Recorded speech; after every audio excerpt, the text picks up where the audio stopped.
Woo, man, dang, I am on time. Yes, sir. Whew, my ass is looking at tennis shoes. I can't even help myself. Oh, Lord. That's what it is. Let me bless y'all with a little bit of something similar to something spectacular. Depending on the day, and I'm gonna let some folks get some time to come up in here before I need to say what I'm gonna say. Let me do my little low spell.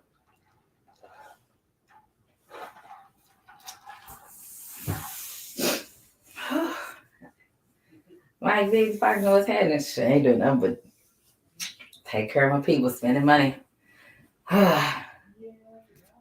looking out for my brother. See what he got going. The shit finally probably about to look. I was looking at them at some ones. I was like, the Air Jordan ones. I seen like 4 pair. I'm like, I'm partial to them.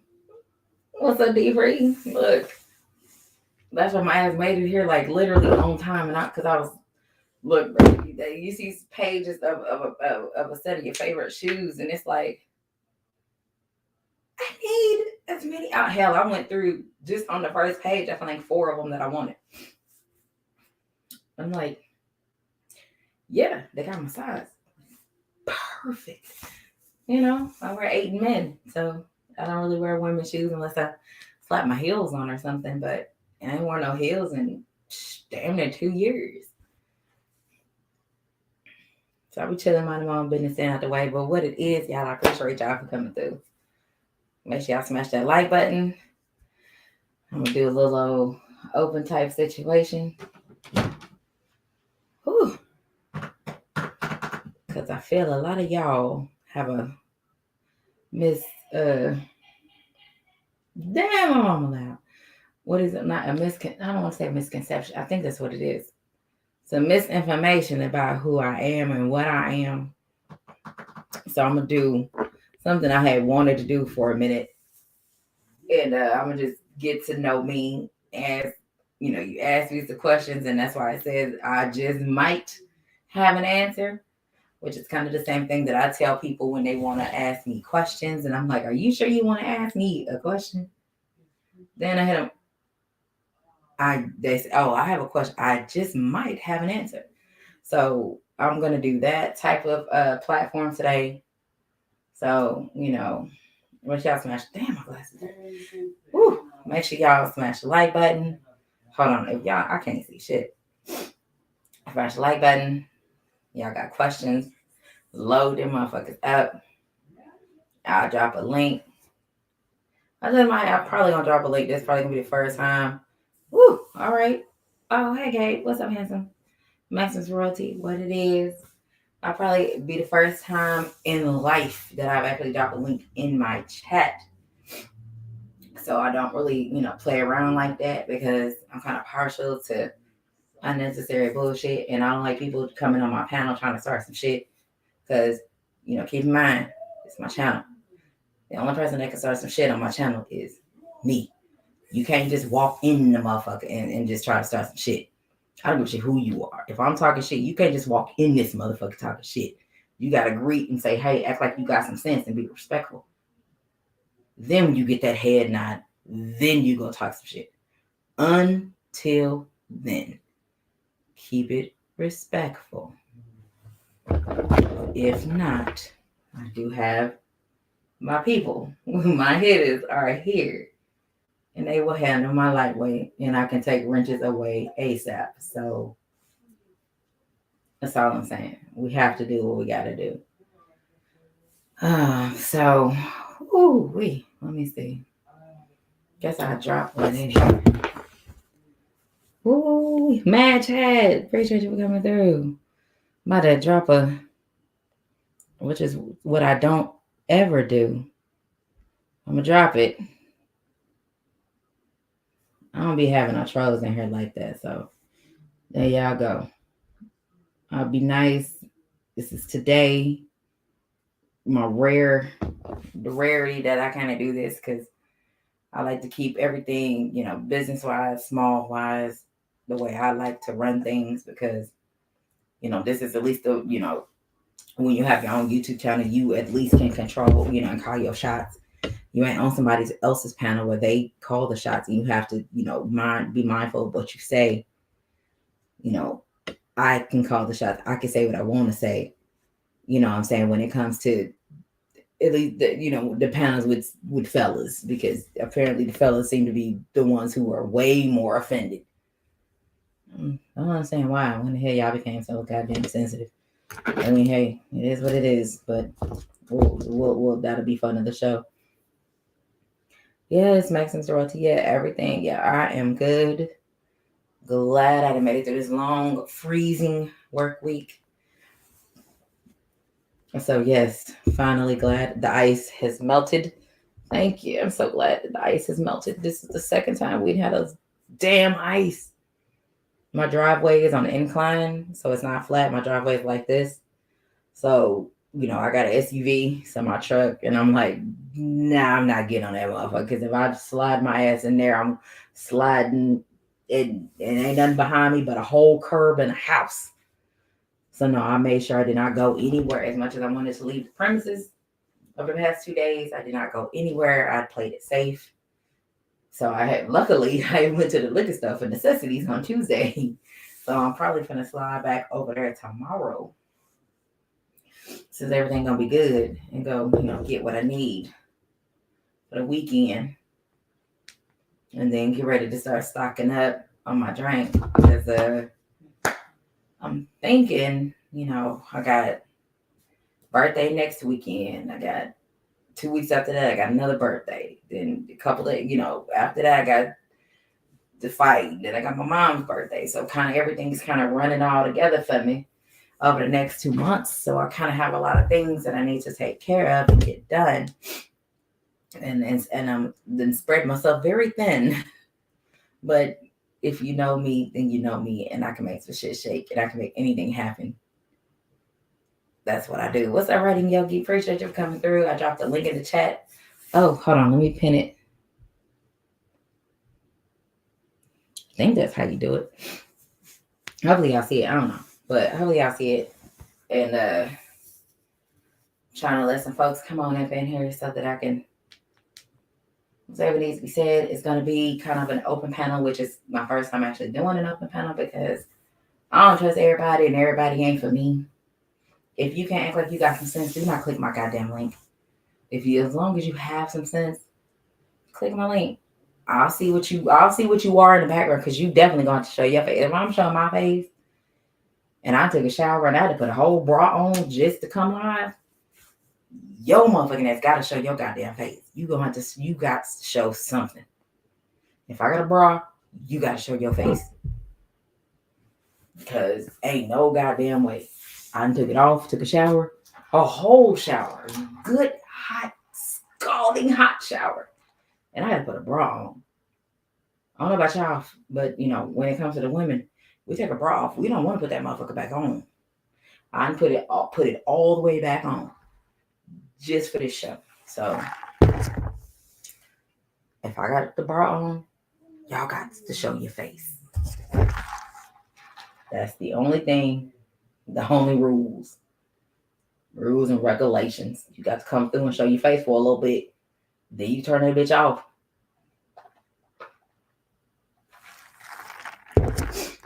But yeah, it's funny because, I was sitting back, doing my little reflection that I kind of do, which I kind of reflect quite often during the week, to where I take a moment. I sit in my room, and I rarely have my TV on. I really don't watch TV in my room ever. My TV's always off. So if I'm in my room, I'm either listening to somebody on live, I'm either shopping, trying to get some shit in order for, whomever I'm shopping for, or paying some bills, and watching basketball on my laptop, or get some alerts on my phone. So I'm kind of doing a lot of stuff, but I hardly ever have my TV on. So when it comes to the things that I kind of do and the way I operate is, it's very different. I kind of move a little different than, a lot of people. So when it comes to certain things, I just kind of do what I do. I can't even explain it. I mean, if you're around me and you see me, it is what it is. When it comes to certain things, a lot of people have a, misconception. I think that's the word. Misconception of, what you feel I am or what people have told you. And I know this for a fact, when it comes to what people have told other individuals, because I've heard it, I've been told. So if you have a question and you'd like to ask, now keep in mind the image that everybody has put out there, I have to uphold that image. I have to. So if you ask me a question, I'm gonna give you the asshole answer. There's only a Leo and an asshole can give you. So be mindful and think about what you can ask me before you ask me a question. There go to Cash App if you would like to support, as it states. If you'd like to donate, there go to Cash App. It's not something that I asked for, but it is available. So we're gonna go and get this show on the road. And I mean, a little bit of background. Sheesh. Oh boy, Herney Calvert, Texas is where it starts.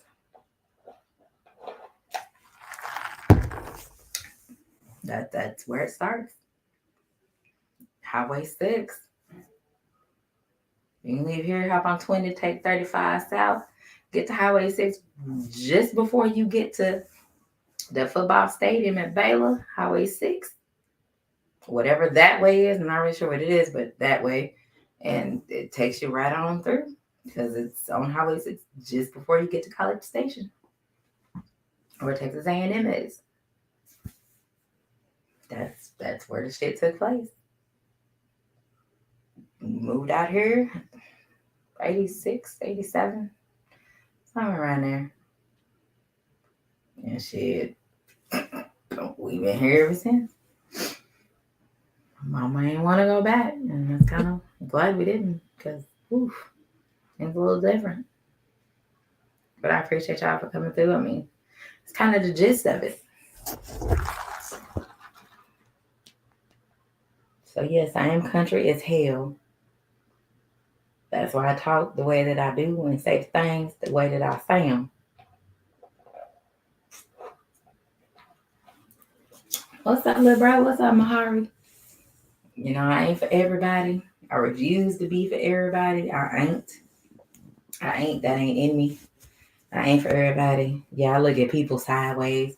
I look at everybody, especially when I'm in big crowds. I look at everybody sideways because, I mean, I literally, honestly, I'm on my mic. Shit, everybody's a suspect. Everybody, especially when I'm in a big crowd. I don't know y'all motherfuckers like that. If you talking some hot shit, let me tell you, one thing about me, I'm not like y'all fellas. One thing about me, if you talking some hot shit and you talking some hot shit to the wrong person, you deserve to get your ass whooped. I am not gonna jump in and start swinging. That's what the fellas do. Fellas want to swing and not ask questions. Fuck all that. What's up, Gabe? I am not. Honey bun, what's happening? Not a whole lot, doing a little get to know me a little bit and saying shit that I ain't finna do. Like fellas, they wanna Mm-hmm. somebody swing on somebody and everybody wanna jump in. Man, fuck that. If you over there talking some hot shit, you deserve. If you can't back your own self, you deserve to get your ass whooped. Now, I'm not gonna let you get jumped, but you gonna take that one-on-one by yourself and take that ass whooping like a champ. That's your fault. Mm-hmm. But ain't no way in hell am I gonna sit here and jump in a fight because somebody wrote a check that they little black ass can't cash. I leave that up Yeah. to the fellas because that's what all the fellas like to do. We gonna do this and ask questions like, man, fuck all that. If you start a fight, you better back your shit up while you running your mouth. You're gonna end up sounding like a whole lot of them little dudes from Louisiana that came out that thought they was gonna come out here. Oh Got yeah, their asses handed to them. man. Everywhere they went, they was catching L's. It's too many of us. Right. They came to Houston and was taking L's. Then when they couldn't take off Houston and came out here, they got ran right on back to the boot. So you better make sure you watching what you're doing and what you're saying because you just never know. I'm not gonna go swing on anybody just because somebody I know is swinging. What's up, my Briscoes, OG Eric and STL? What's happening? I'm not just gonna swing on anybody just because my partner's swinging. That's what's not gonna happen. No. If there's 10 of them and it's you by yourself, if they try to jump you, you damn right. I'm gonna get on up in here because that's what we ain't finna do. Now, if it's just one of y'all fighting and you talking all your hot shit and you getting your ass whooped, baby, that's your fault. Only the fellas are the ones that say, "Oh, we finna swing first and ask questions later." That's only the dudes. Every single one of them. Fuck that. I be trying to be cute. Ain't no motherfucking way I'm finna swing first and ask questions later, especially when your black ass is the one that started it. Then, but people don't really think about stuff like that and realize how ridiculous you look to go defend somebody. They wrote a check, they ass can't cash. Now you gotta go defend a grown ass man for running his mouth, and y'all end up looking like some damn fools. Ain't no motherfucking way. But that's what the fellas do. It's not a fella that I have not heard say, "Oh, we're gonna do this and ask questions later." It's not a whole. I ain't heard not one say that yet.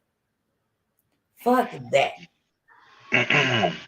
Well, Out I your don't go kick it with folks that do that. The people that I rock with, they on the type of time where we going looking to have fun. We ain't looking for no bullshit.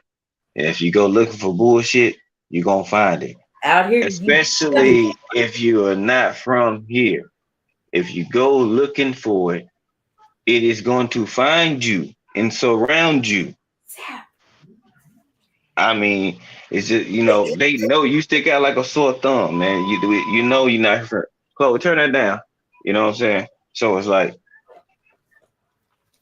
if you looking for it, you gonna find it. If you go on there chilling, bro, I'm guaranteed you gonna be well received. Everybody you just gonna be grooving. But if you come in there on a different type of time, then somebody gonna answer their call. You get You know your what I'm saying? feelings hurt. So that's why I'm like, I don't have to worry about, oh yeah, we swing, we swing. Man, I'm cool. I can hold my own. If a nigga getting on his own shit, he already know. Nigga, that's on you. I'm not coming to take care of your body. You got yourself into it. We cool, but you a grown ass man. If you go shit, do I gotta wipe your ass? No. Man, they be looking for it. They So all be looking for it. And I'm like, do y'all not know how ridiculous y'all sound as grown ass men? What's happening, big bro? But see, here's the thing: as grown ass men, again, supposed to be leaders. And the first thing is, you want to, when you are, talking to your children as they're growing up, you want them to be able to problem solve. You want them to be able to look at a situation, assess the situation, and see what they need to do. So you mean to tell me you want your kids to go run, jump in, guns blazing, and don't know what the fuck is going on? Absolutely not. But it's grown ass men every day that want to go guns blazing every day. Make it make sense. Make no. it make sense. Yep. And if I don't do it, I gotta practice what I preach. My kids not going no situation blazing. They gonna ask me 82,000 questions before whatever, depending on what they trying to do. I'm Mm, like, even a kid gonna ask 100 questions. Like, wait a minute, so why are we gonna go do this? right. They Or you they know what I'm want saying? and clarification, but grown ass men Okay. don't want that. Look, man, Pride. I'm telling you, the only time I'll say the worst altercation that I had been in had nothing to do with me. The worst altercation was I was at Jamie's, which it ain't over here no more. But what's up, Hands Beecham? What's up, KG? is not by me anymore. But that fight had nothing to do with me. It had to do with the chick that my uncle was messing with at the time, with her raggedy ass. But she was talking noise to the chick, and it just so happened that she was behind me, and the chick that she was talking noise to was in front of me. So when the chick swung, you feel that wind go past your face. It's different. That fight literally had nothing to do with me.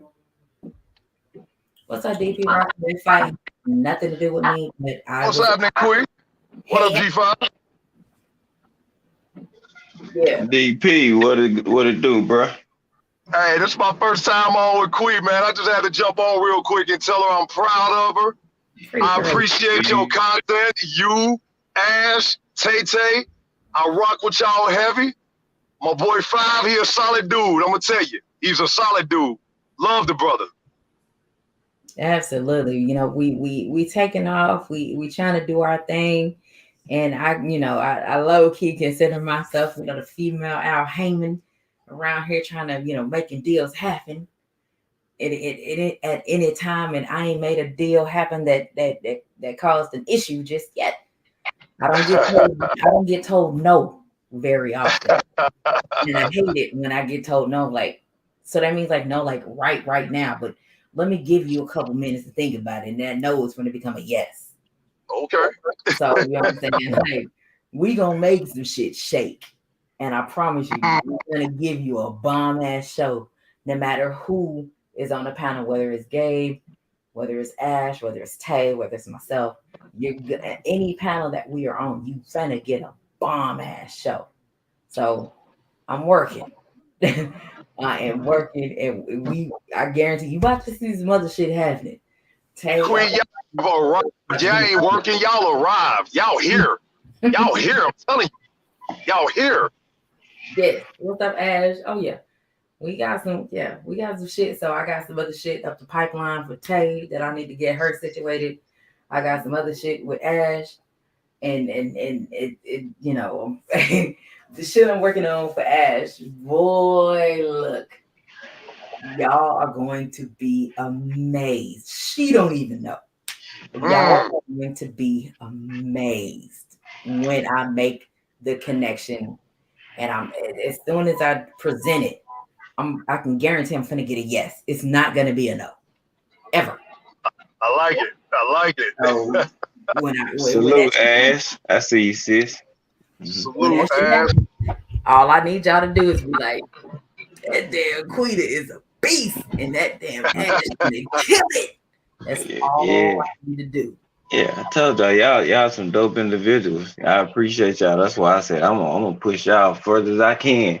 As I go, y'all gonna go. So anytime I can, I'm shouting it out. Like, man, y'all, what y'all doing? Y'all tripping. Ain't nobody kicking it like that, man. So you know what I'm saying? Why not?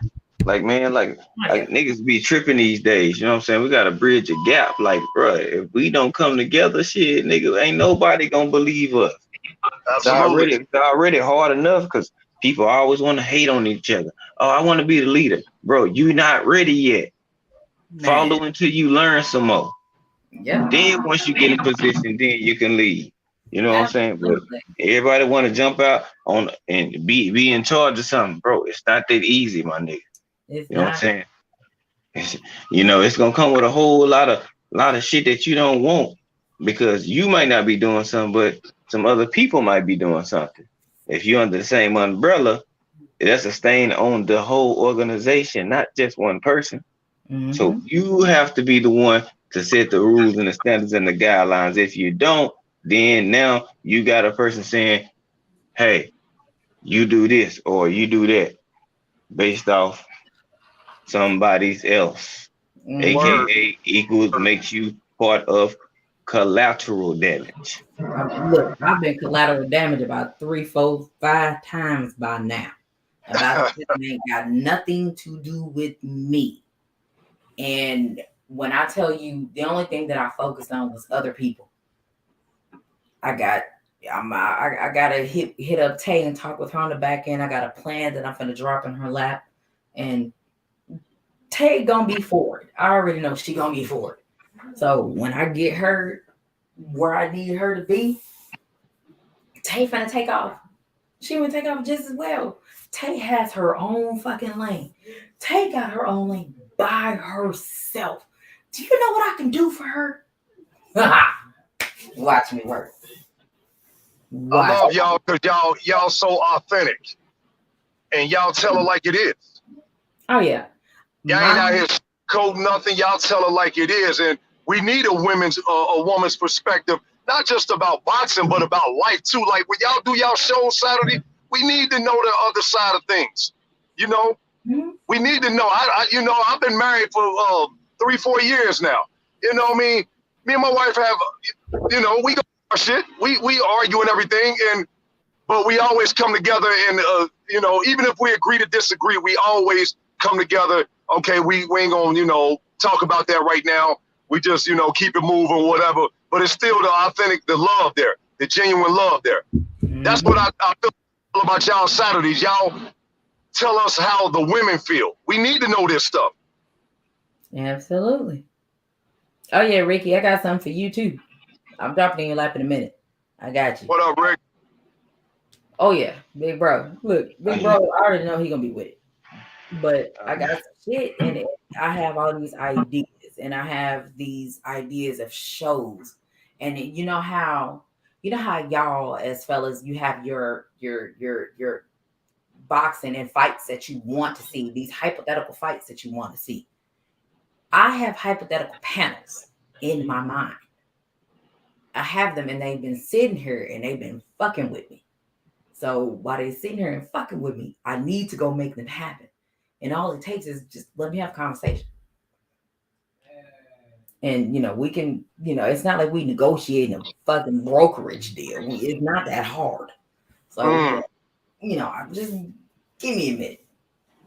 So I got some shit that I want to do and how I want to do it. I got a plan. And if everything goes the way I see it in my mind, and I'm gonna speak it how I want to see it, y'all gonna be in for a motherfucking surprise by the end of 2022. Oh Lord, I like it. You got my full support. 5 know he got my full support. Hey, if y'all need me, I'm there. Y'all just keep cooking, doing y'all thing. Hey, I like it. I got plenty of things floating in my head. Yeah, I ain't even dumped in my bag yet. I'm just like, okay, watch this, watch this. And that's my thing because I'm one of the most selfless individuals because I was raised to be selfless. I was raised to take care of everybody else before I take care of myself. So I was raised that way. And it's not a lot of people that were raised that way to take care of other people before they take care of themselves. And I was raised that way. So I make sure that if I'm in a room of 20 people that I really rock with, I'm cool. But if 1 or 2 of those 20 people sit in the fucking corner and they frowned up, I got some work to do. I'm gonna go make some shit shake because them 2 is not gonna be sitting where everybody else is cool. Let me go see what I need to do over here. Let me go handle this. And I guarantee you, give me 20, 30 minutes, we gonna be good when I'm done. And I put out fires all my life. It just take me a minute. Let me figure it out. And I guarantee you that fire gonna get put out within 30 minutes to an hour. I can get a solution ASAP. My mind works that fast when it comes to handling shit. And 9 times out of 10, if someone comes to me with a problem, I ask them, "Are you sure you want to talk to me?" Before they bring me the problem, are you sure? Because my answer is gonna be different than a lot of people. Because I'm finna roast your motherfucking ass. I'm finna give you exactly what you don't want. And based off how you finna reply, while you telling me your situation, I've probably already got 10, 15 variables already. Because my mind's wandering while you're talking to me. I'm listening to you, but I already have solutions already. It just depends on your answers, and the things that you are saying is going to minimize the amount of solutions that I have available for you. And that's coming to me before I can present it to you.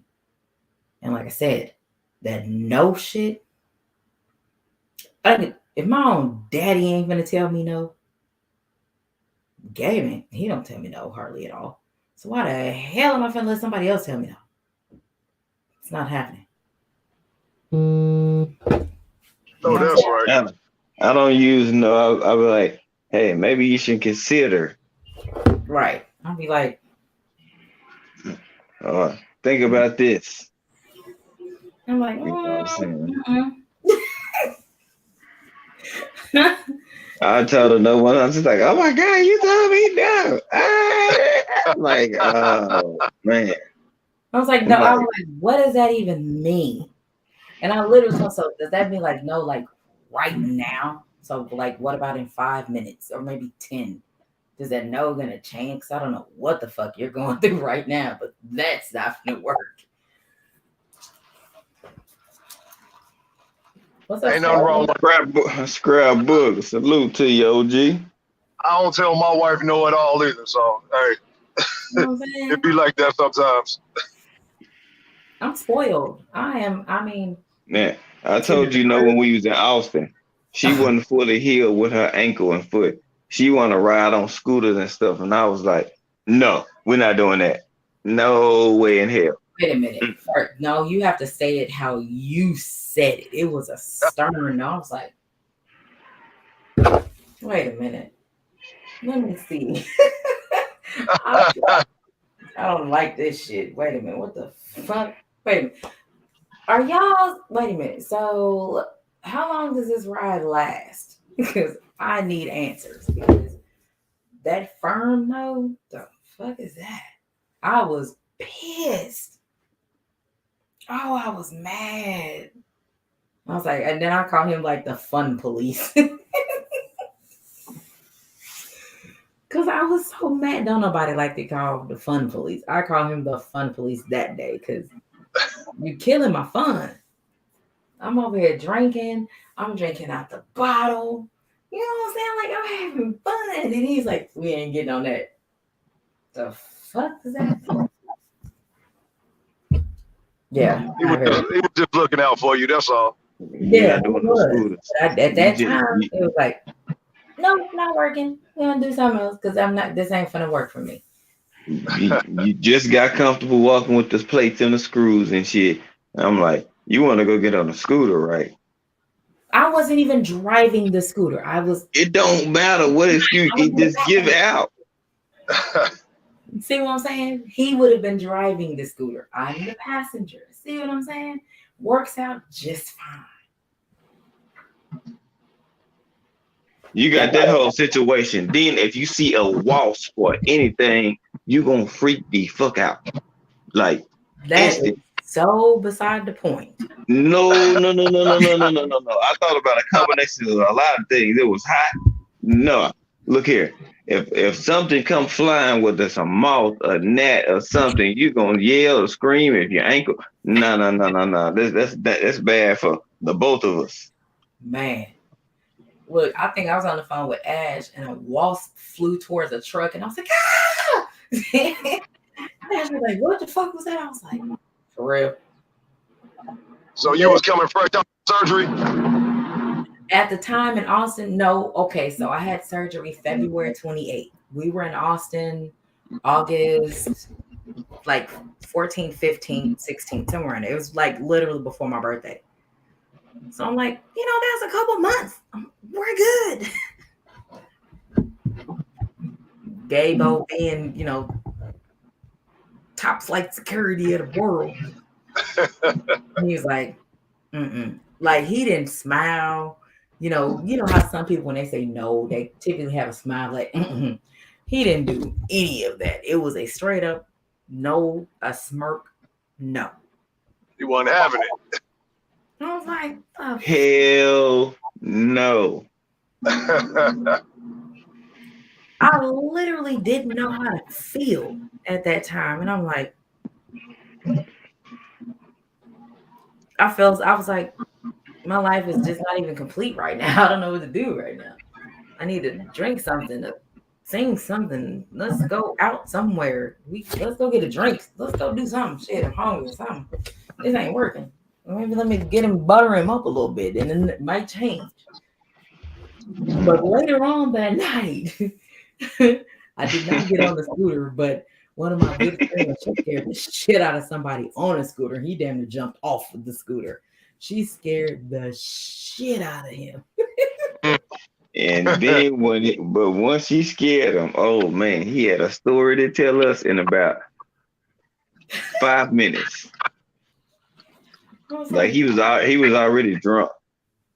He was. I was like, who the fuck is that? Y'all know that nigga? Who the fuck are you?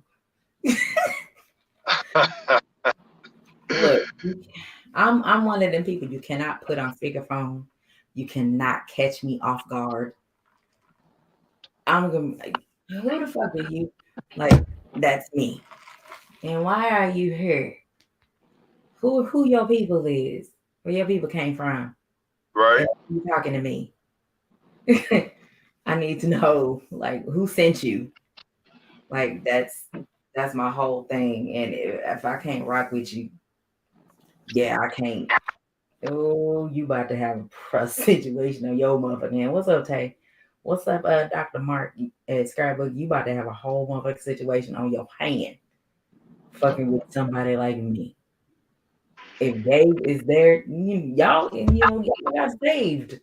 There's a lot of motherfuckers that got saved. Lots. Y'all don't know the shit that I stopped. Ash and Tay asked and saved people. And I'm like, I just want to let me do it. Y'all ain't gonna let me do it. Y'all should let me do it one time. Just one time. Let me give the individuals the business one time. And I think that'd be cool. What's up, W_right side? What's happening? Right side, what's happening?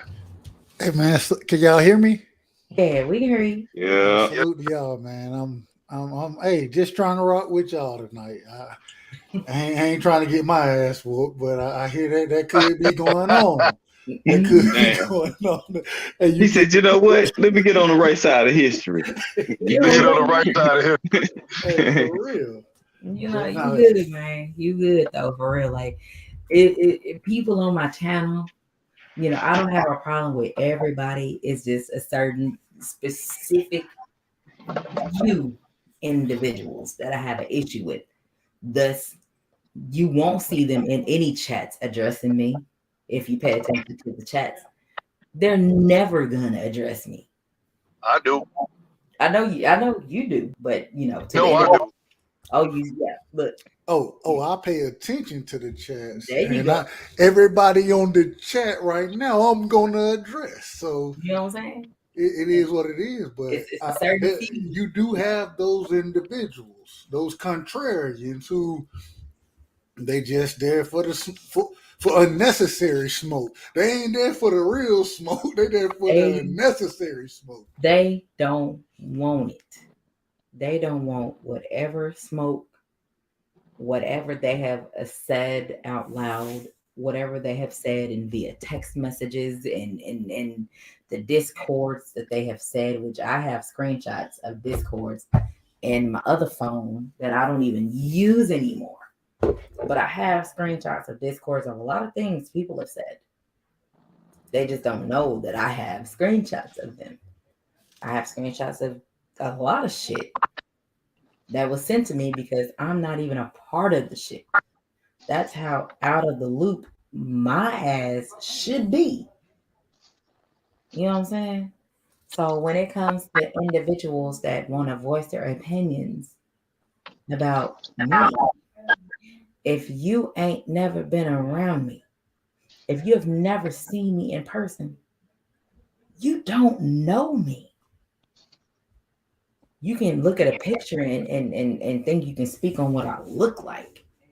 But if you have never seen me in life, you can't say shit. It's only a select few. It was Jay Good, Stay Ready, 503. And hell, I met Jay Good at the damn stadium, and I didn't even know it was Jay Good. A couple years ago when Spence was fighting Mikey, like that's how far it's been, how long ago it's been.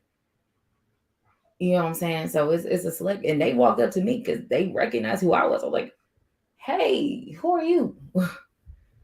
And I'm like, "Oh, okay, all right, I see you." But yeah, just a select few individuals that have actually known me, and it's even fewer individuals that have actually been inside my house. You know what I'm saying? So it's a select few, and if you can't rock with that, anything anybody has told you has been a lie. So I be trying to set the story straight for individuals that don't know, because it's individuals that instead of coming to ask me, motherfuckers want to go ask Gabe. They want to reach out to him. They want to reach out to other individuals. Well, how are you going to go ask other individuals when I'm right here?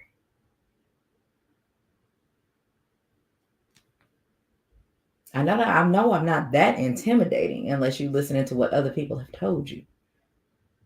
If that's the case, then I have an image to uphold. And that means I need to cuss everybody out right now. You know what I'm talking about? Well, if they talking about you, that means you doing something right. I used to think that way because back in the day, truth be told, I was one of the first chicks on a panel with a dude.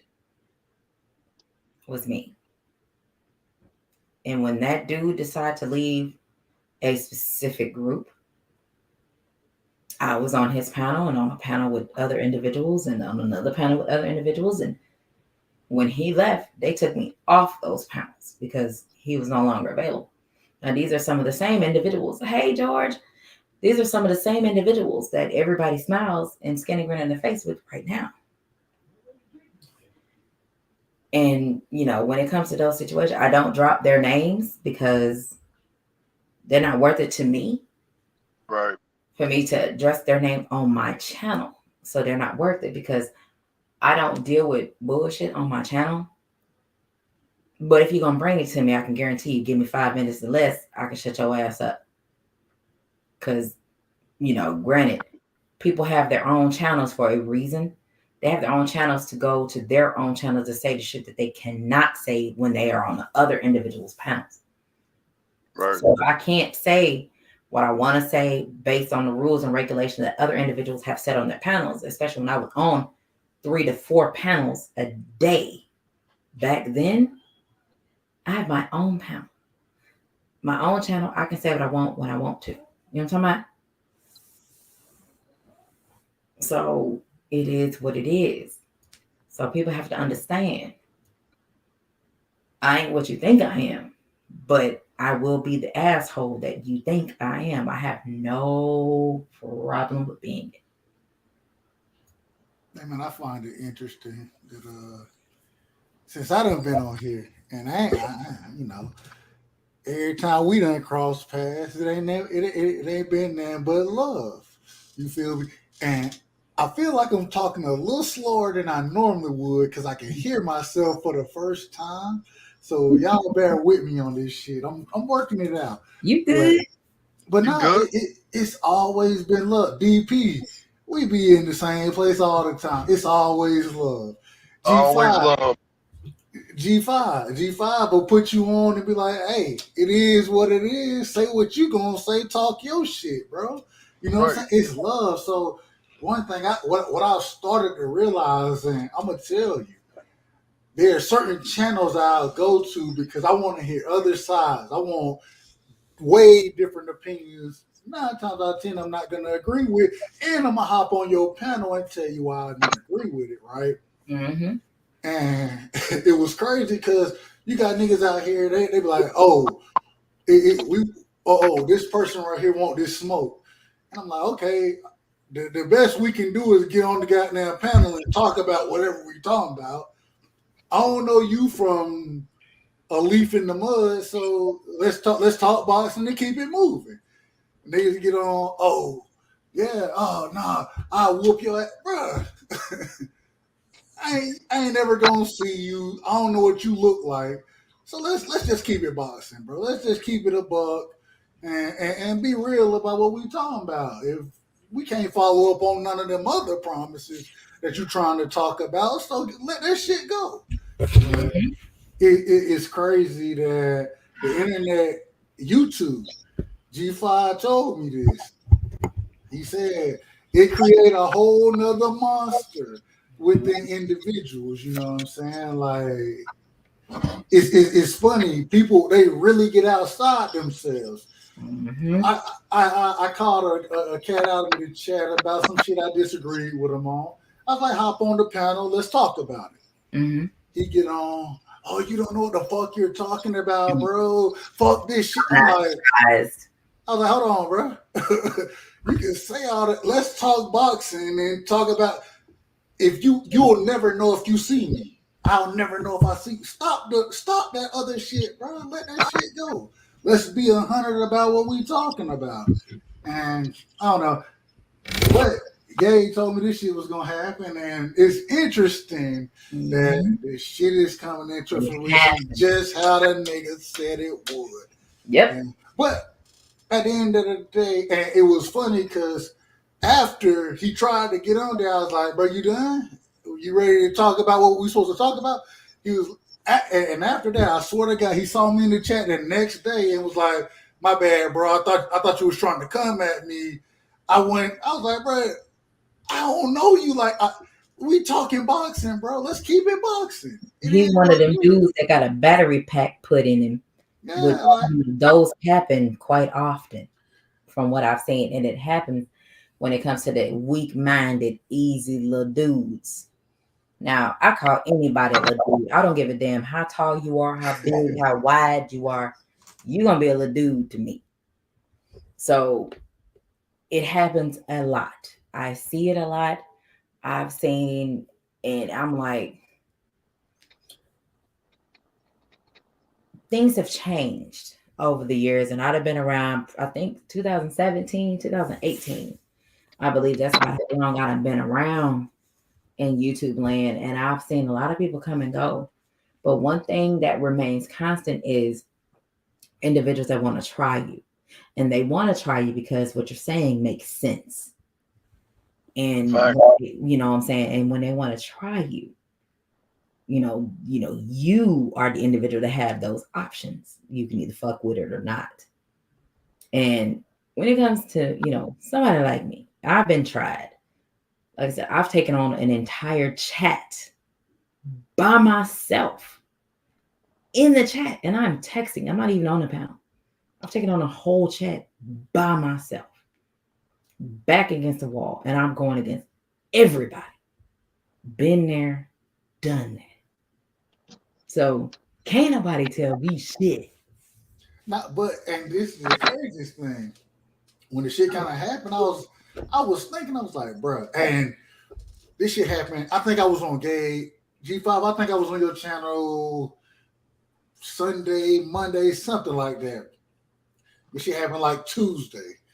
And I was thinking, I'm like, bro, he told me this shit was gonna happen. Mm-hmm. So I just kind of waited it out. And it was funny because, the dude who run the channel or whatever, he was like, "Oh, we're gonna put y'all in the room so y'all can argue." Bro, I'm not gonna argue with and that's Drama sells. right when I said let's talk about boxing, bro. That what we're supposed to be arguing about is boxing. So let's talk about it. And the first thing, but it was like, well, I'm just saying you can't be disrespectful. I was like, bro, I didn't disrespect you. I said I disagree with what you say. Let's talk about it. Were you calling me out? No, bro. I just said let's talk about what you're saying, bro. What are you talking about? See, that's the thing. Disrespect is anything that goes against what a specific individual says. And, me being the asshole that I am, if I'm gonna disrespect you, oh baby, you finna know I'm disrespecting you. Like it was one, I called him I called him called him an asshole. I called him a dickhead. I called him a dumbass. And see, the thing is, he knows exactly who I am talking to. He knows. He knows this. Gabe can attest to it. He knows exactly when I call him a dumbass. He knows exactly who I'm talking to. And then he makes some kind of dumb-ass video. I'm not even sub to him.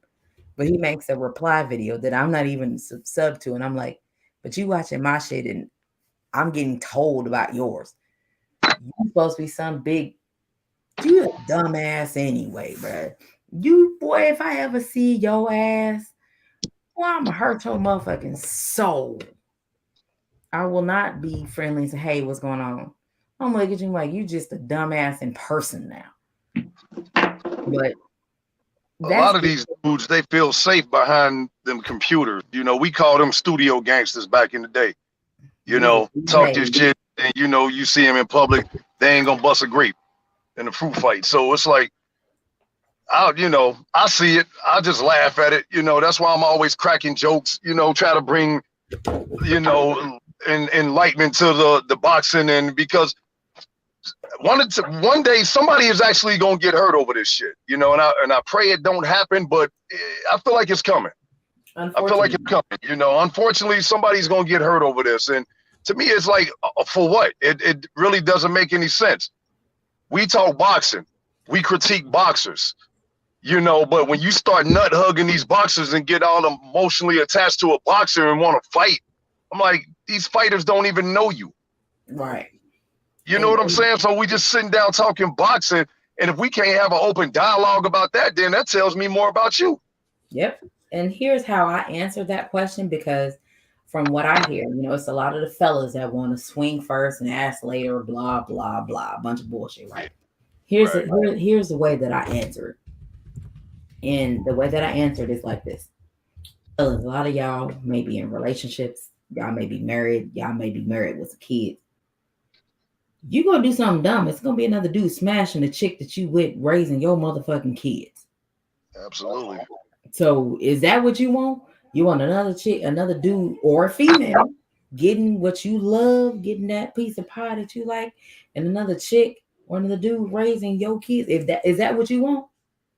Because you do something stupid and ask questions later because you want to be a part of the go along, get along. It's not gonna be a dude alive, even because they know you married. So let me tell you, I've been on a military post where all the soldiers were gone. It was 900 single women. Well, 900 married women living on base. And luckily that was the one time that my uncle decided to come to Fort Benning. I like one man on base. One man. All these women. And I was like, Uncle, hey dog, take your time. You'll be here for like 2 weeks. Do your thing. And my uncle was in heaven. So all I'm saying is it's dumb to me. And when I hear fellas say, oh, we're going to swing first and ask questions later. No, you dumb as hell. If you starting shit, I'm not going to back you because you started shit. If you go up to somebody, like I said, and you get your ass, that's on you. You want to be gullible enough, which to me, that makes you a gullible ass man. And don't nobody like a gullible ass man or woman. Nope. When someone says, oh, you gonna, hey, if somebody's swinging at you first, I'm gonna help you swing back. No, that makes you gullible than a motherfucker. I'm sorry. If you ain't from Texas, baby, that shit has a different meaning. Gabe, you can attest to the gullible ones. They be the first ones that get folded like a motherfucking chair. And real quick, I want to say to that point, Gabe, how many of you can get folded? I was just gonna say, my son literally saved my life because when I was 27, you say some shit, it's a whole nother story versus you can more or less tell me anything as long as you ain't putting your hands on me, you ain't coming at me. As far as my family go, bro, you can more or less say anything because I got much more to live for than anything that you have to say. And with a 6-year-old, I always say, this dude saved my life. That's why I say 27 is when my life changed. He has literally saved my life because I will not do some of the shit I would have did 6 years ago today. And it is what it is. But hey, I'm switching up, but I'm coming back. Okay, I got you. That's cool. Go ahead, Gabe. You know, Keep Gabe. doing your just keep doing your thing. You know, Queen, y'all keep doing y'all thing, and I'm telling you, people gonna appreciate y'all for being y'all. And you know, the more and more I've been seeing stuff now, people, you know, they fake, but I just take it with a grain of salt. You know, with me, you know, that's why you know, I rock with y'all. You know, you see who the real and who the fake is. I mean, I'm sure we all did, you know, got people in our life that, you know, we used to rock with that turn out to be fake shit. I mean, me and Five talked about it, you know, a couple months ago. You know, we didn't have personal stuff happen, you know, in our lives. But at the end of the day, I always look at it like this. Shit, you did me a favor. If you won't be fake like that, then you actually did me a favor for showing me who you really are as a person. So now I got that choice to, because it can always go sideways. There's two sides to that too. Because your first thought, yeah, you do want to put hands and foots on these people. But you think about the stuff that you got to lose, you're like, man, that shit ain't even worth it. It's better that they just gone about their business. Yep. And that's it. And that's the thing. And that's and when I hear the fellas, because it's multiple fellas that say this shit, I'm like, you lying like a motherfucker. I know you lying. Like, I know that you are lying. The reason I know that you're lying is because when it comes to mine, there is no way in hell he is finna say any goddamn thing or do any damn thing that's gonna jeopardize what the fuck we got going on. And if I catch wind of it before he brings it and presents it to me, when we have a conversation, he's going to make me understand what the fuck is going on. Because when I'm like, you know, I do a lot of crazy shit and people don't understand. Ash knows, you know, Gabe knows. And I'll be like, what are we doing? You know, and it's only because I don't know what the fuck is going on. So when I get to that point to where I'm trying to sing it, they home in. Luckily, they know good enough. They know they home in and like, okay, and they finna break down. You know, you'll hear TV turned off. They gonna get focused and home in so that I can understand exactly what they are talking about. You know what I'm saying? So I don't have to worry about it. But if it gets that bad to where if I'm saying some out of pocket shit, I guarantee you, one of them, or Tay, Ash, Gabe, Tay, one of the three, they finna hit me up if I'm too far out of pocket. Thank God they have not hit me up. I'm like, then I'm doing pretty goddamn good. But it came really, really close. Real close. I was in a chat and Gabe was texting me. I was on the phone with Ash. Then Ash got off the phone with Ash. Tay called. I got the phone with Tay. Then Gabe called. I'm like, y'all are hindering what I'm trying to accomplish right now. I'm about to go in somebody's chat. But it was only because I didn't need to. I know because I have, every now and then, I have hell that gets shot in me. And, you know, I'm a Leo. So hell gets shot in me mean the motherfucker is finna come out. Right. So I'm going to say something. I can't just sit here. If I sit here, you can tell I'm about to blow my motherfucking top. And I gotta say something. So if any of the three of them are upset, even Loco, Ricky, shit, Hari, you know, any of them, you know, all of them, if they're upset and something's wrong, I'm like, the fuck, okay, what the fuck, something's wrong. What the fuck are we doing? What happened? What's happening? Tell me what's going on so that I can devise a plan so I can get some understanding. And my wheels are going to start turning automatically because that's just how I operate. It's not that I'm trying to be a dickhead, because I can be a dickhead in other ways, but I don't be dickheads to them. And I let them know, okay, look, I'm not trying to be a dickhead. I'm just trying to understand, and so they understand, they know, how I come at them, they're able to understand. But based off the shit that, I have been told, I have even heard, I have a fucking image to uphold. You know what I'm saying? I got some, let me Dustin, let me get it together around this motherfucker. Let me be an asshole. You know what I'm saying? Like, I got an image, apparently, that I need to uphold. Because apparently I'm held to a different standard than even the dudes. So, I mean, what does that say about the fellas that hold the fellas accountable for certain shit, and I'm held to a different standard? I'm not below you because they hold me separately to a different standard than they hold y'all. So that means my black ass is above your black ass. Facts. Facts. And they hold you to a higher standard, right? And this is the most interesting thing. They hold you to a standard that everybody need to be held to. You know what I'm saying? They hold you to a standard that they're gonna say, hey, well, tonight, and this just on a different panel that I'm on, but tonight this brother, he drunk. And so he can say whatever he gonna say tonight. We ain't gonna hold it against him because he drunk. But when you come on and say whatever you say, they not finna say nothing about whatever they ain't finna give you no excuse. But you finna make an excuse for this dude who talking reckless, and it just don't make sense. But I understand it. I understand it because it's called insecurity. And well, here's the thing.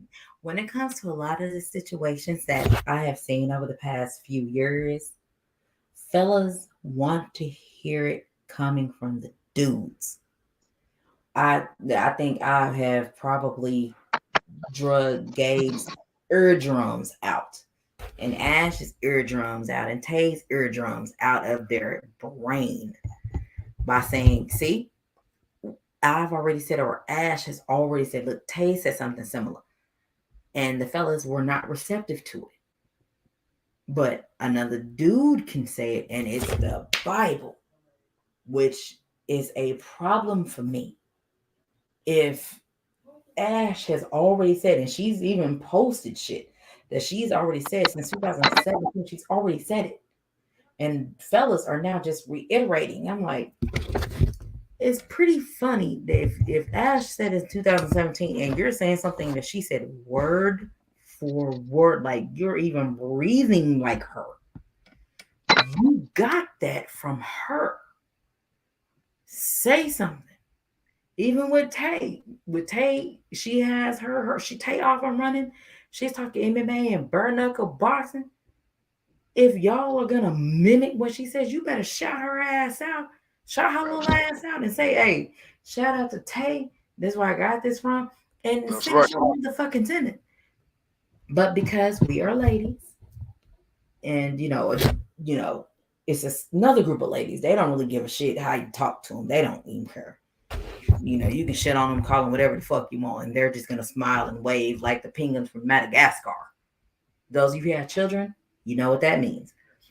Smile and wave, boys. Smile and wave. But you know what, Queen? You ought to do this one night, and this is just a suggestion. You ought to get maybe like a Friday or Saturday. Do half and half.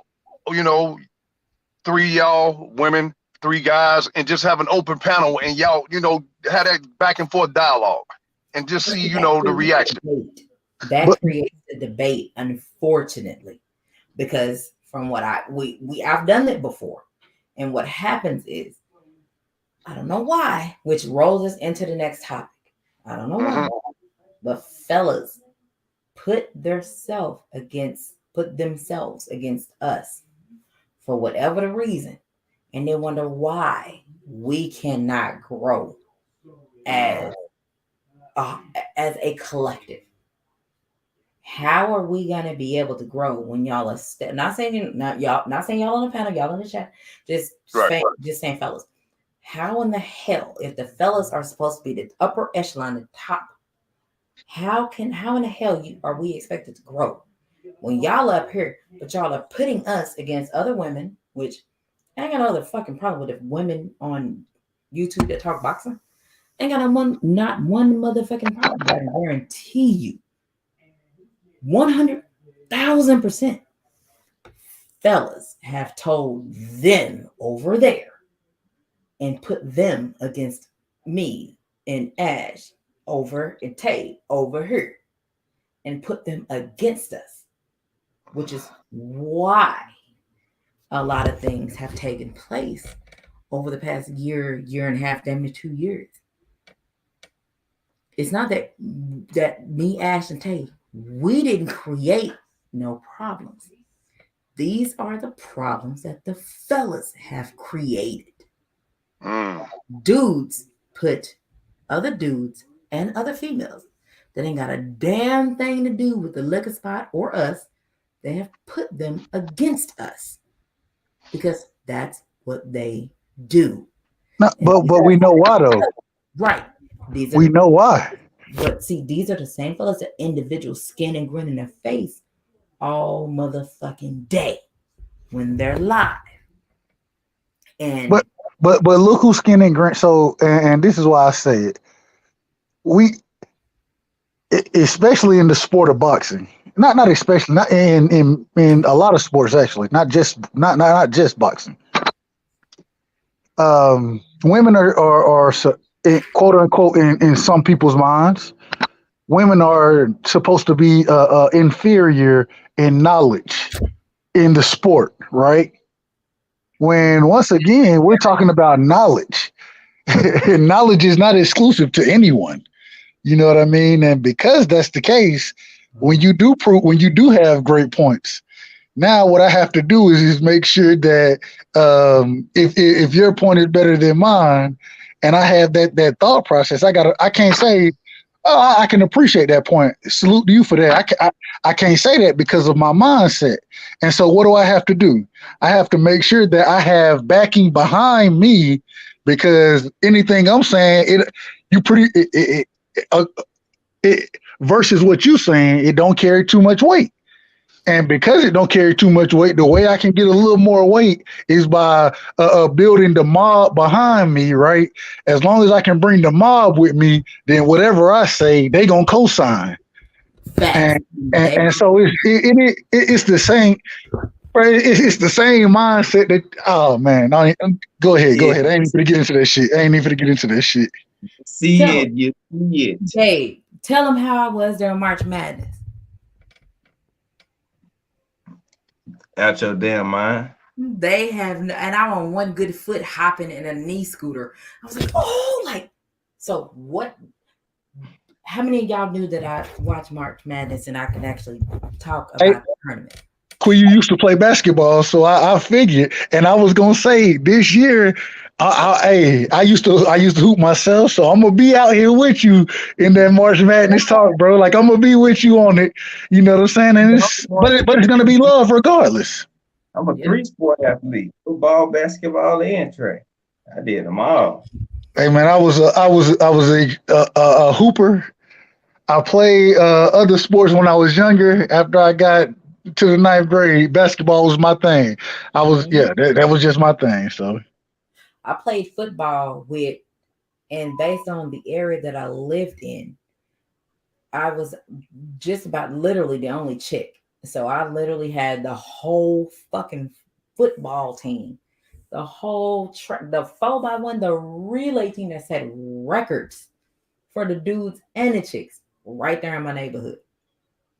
So just know, I just had a quick first step. I did make the volleyball team, and my daddy was like, "You're not wearing that shit." It's cool, but my whole thing was, if you stand in a box to hit a ball, why are you doing all that running? I was like, it's fine, daddy. He didn't want me to wear the buns, which I get it. But I was like, well, I gotta do all this damn running that I'm saying in a box. So I didn't, fuck it. volleyball was done. But I actually was in the band. A lot of people don't know that. I played the flute, the cello, the viola. I played the viola. I played the bass. I played the saxophone and the clarinet. People don't know that, but yes, I was a part of the band. And Hey, at that point, I was an honor band member in the 8th grade, and I played the bass drum. I went to honor band playing the bass drum. I'm not sure how that shit happened, but all I had to do was go. It doesn't take much skill to play the bass drum, but I was an honor band member in the 8th grade playing the bass drum. That's a fact. yep, they make you select. Either you're gonna do band or you're gonna play ball. You can't do both.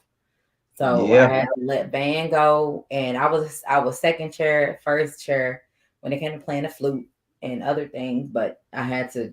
My passion was like, man, fuck all this. I'm gonna elbow the shit out of somebody. I'm gonna push somebody into a wall. I'm gonna push them on the floor. I'm gonna step on them and step over them. Like that's my thing.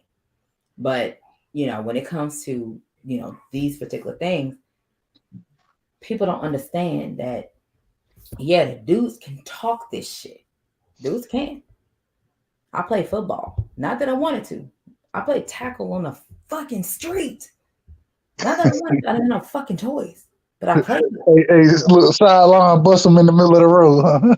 Man, look, swinging, talking about open chest and swinging on them. Let me catch you walking with your chest open down in the hallway.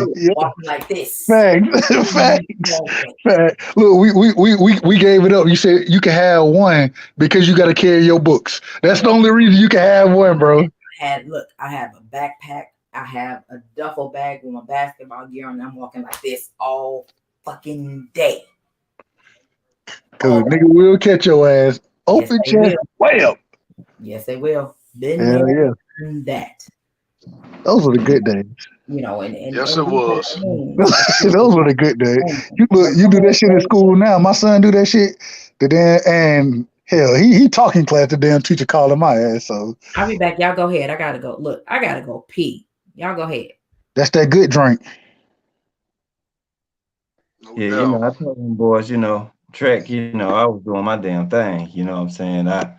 They told me, hey, you gonna pick football or the basketball? Track, you can keep doing that. So and I was like, man, I've been doing this shit anyway. So, you know what I'm saying? It's just one of my little stashes. Look at him. Look at him. It's one of my little stashes, I done goddamn it. Well, I said any organization you can think of, I probably done got one of the medals in something. You know what I'm saying? Whatever you can think of, I done pretty much did. The only thing I don't have is a Olympic medal. You know what I'm saying? That's why I'm like, hey, people's out here real live athletes. You know what I'm saying? But not and DP, I ain't gonna lie. I don't know where you from, bro. Where you from, DP? See this right here? I see it. Junior Olympics. That's what I say. I didn't get the regular ones, but I got Sorry, bro. I was on mute. Cincinnati, Ohio, brother. Several elite. The reason I say it, because I can't speak on anything. I look at Cincinnati, Ohio as the North. You feel me? And I can't speak. I'm in Georgia. And so, but what I do know is when it comes to football, when it comes to basketball, I know Georgia, Florida, Texas, Louisiana. You know what I'm saying? I know it's gonna be some trio players in those areas. You feel me? So I can't speak on Cincinnati just because I ain't played Cincinnati like that, or Ohio. I ain't played the North like that at all. Really, you know what I'm saying? Outside, well, I played them a little bit, but not as much. What part of Georgia you from, right side? Warner Robins, man. Warner Robins, Georgia, middle Georgia. I ain't from Atlanta. Never say I'm from Atlanta. Yeah, I used to live in Atlanta. I was down there for 2 years. Okay. And you probably ain't heard of Warner Robins, but I'm 75 north. 75 south. Yeah. Past Macon, right below Macon. That's where I'm from, bro. Yeah, my grandmother from Macon, and I take 75 south all the way down to Florida. Absolutely. You can take that shit all the way down to Florida. Yeah, I went to school in Valdosta, 16 miles away from Florida. We used to chill in Tallahassee and Jacksonville. as far as going to parties and shit goes. So yeah, that's my stomping grounds. Oh yeah. Yeah, me and my wife drove to Daytona Beach a couple of years ago, man. I will never drive down to Florida again. Never.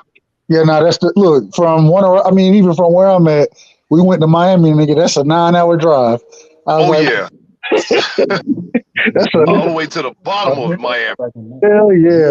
19 from here to Orlando. I made this drive. I've been to Orlando too, 5. No, I like Orlando. I drove from fucking Fort Hood out here in Killeen to Fort Benning, Georgia, 17 hours.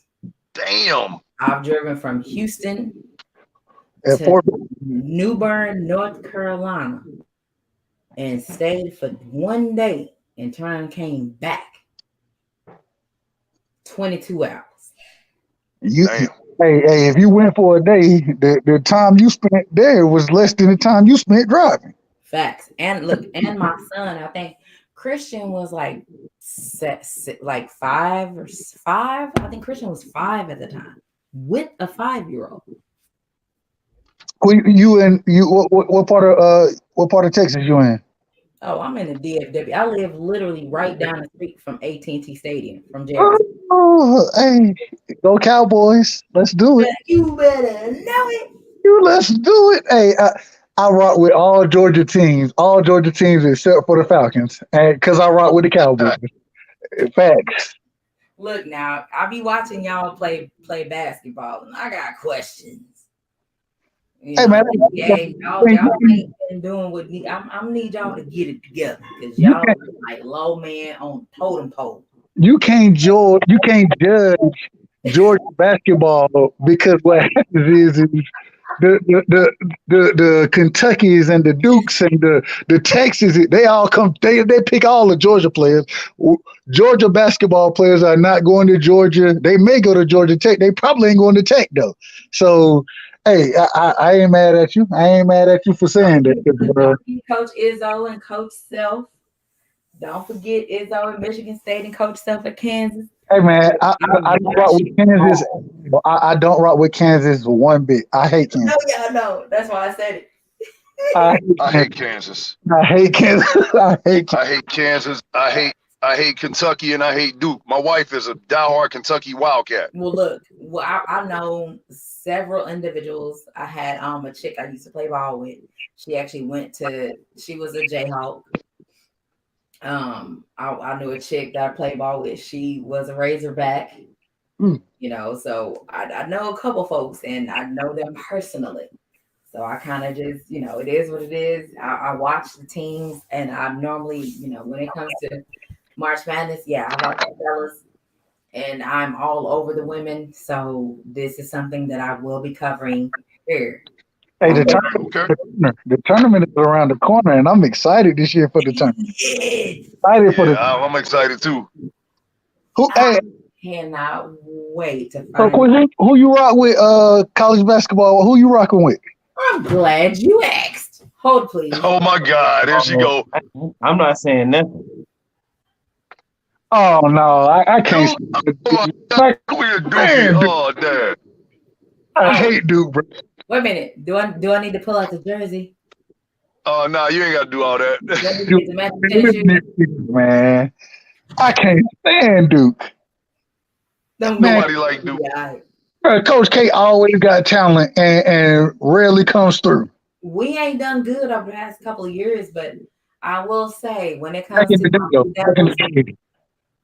my Blue Devils, I do watch. When they get to the NBA, I do watch my individual players. Right. That's how my wife is with Kentucky. She watched the individual UK players. Tatum, And guess who I rock with? I'm listening. I rock with Connecticut, bro. UConn. UConn? Hold on, let me tell you why. I rock with UConn. Kerry Kittles. Bro. I remember Kerry Kittles. So when I was hooping, you know what I'm saying? Rudy Gay was at UConn. And a lot of my game off of Rudy Gay's game. You know what I'm saying? Okay. And Rudy Gay is my second favorite player all time. My first favorite is Carmelo Anthony. I built a lot of my games. Say it again. Not even Jesus Shuttlesworth. I'm saying Ray Allen, bro. Ray Allen, the greatest UConn player of all time. Well, no. But Melo, Melo is a Syracuse player. Yeah. And the only reason it happened that is because of the way I played. You know what I'm saying? So a lot of what they incorporated in their game, and they were older than me at the time. Well, they older than me now, but they weren't much older than me. You know what I'm saying? I graduated in 06, so I was able to. I watched a lot of their games and how they play, and I incorporated it into my game, and that's how. Even when Melo got drafted at the same year, LeBron, D Wade, and everybody else, bro, I rock with Melo. Outside of the Hawks, even before the Hawks, I rock with Melo before I rock with the Hawks. You know, because that's my guy, and I incorporated so much of his game into my game that, hey, bro, I got a different love and respect for both of those fellas, man, because the way they played is very similar to how I played. And so that's how it happened that way. Okay, look, Eric from OG Eric from STL. Hey, he has a question. I already got an answer already. But y'all go ahead. We'll start with DP Rocker. He says, why don't Allen Iverson get the real GOAT love? I already got an answer. So you got an answer for him, or you want me to come back to you? Who you said you starting with? DP, right? No, OG Eric from STL says, why don't Allen Iverson get the real GOAT love? All right, my bad. I was on mute. Why don't Allen Iverson get the GOAT love? Yeah. Well, he was like, I mean, I guess if we going off titles, because that's what, I came up in the era where you go off titles, you really can't put him in there as far as like the GOAT. Now, I personally loved Iverson. He was one of my top 5 players of all time. But as far as the GOAT, you gotta, if you ain't get that hardware, you got to the finals, but you ran into a Shaq and Kobe team that was just loaded. Mm-hmm. He did his thing, but I just can't put him as far as GOAT. Now, top 5 point guards, that depends. I always thought he was more of a shooting guard personally. I was just about to ask you that. I don't even look at Iverson as a point guard. I look at him as a shooting guard. So we have to look at him for what he played. We can't look at him as to what we feel. Because what I feel, he can. Let me be your manager and your coach. Got you. But I couldn't. I wasn't an adult at that time. I was coming into. Right. But y'all go, but DP Rocket. I seen Iverson when he played at Georgetown. That's how far I go back. I'm 47, so I saw Iverson when he was first time he stepped on the court. He played against UConn, and he bust Ray Allen ass. No bullshit. No, it was a classic. Didn't he? I had my grandmama watching him from the first, and I watched that same game, and I had my grandmama with me, and I was like, "Grandma, you're not gonna watch no Westerns right now. We about to watch this on the big screen." Yeah. And we watched him play, and my grandma was like, "Who is that young man?" I was like, Allen Iverson. She was like, "Oh, he's gonna go far." I was like, "Tell me something I don't already know. I'm watching this, but I don't need you to keep talking. I'm trying to watch this." Like, I watched him back then. So I'm gonna hold the rest of what I got to say. But Gabe, you go ahead. Yeah, I mean, for one, they look at him as I would say he one of the GOATs under 6 feet and under. You know what I'm saying? But I just look at it with him, without his size advantage, he was still able to bust everybody's ass. You know what I'm saying? Despite if he was 6'8", 6'10", 7 foot, you know what I'm saying? He could dunk, he can shoot, he can score. I mean, he can pass, but he was put in a position to where he needed his scoring output. Mm-hmm. Had a different set of team around him, like when he went to Denver, his assist numbers did go up because he got more people that he can actually give the ball to and actually know that they can do their own thing. You know what I'm saying? Without him have to carry or set up every goddamn thing. So I mean, he don't have to be in the GOAT conversation, but shit, he and a lot of people fuck around top 20.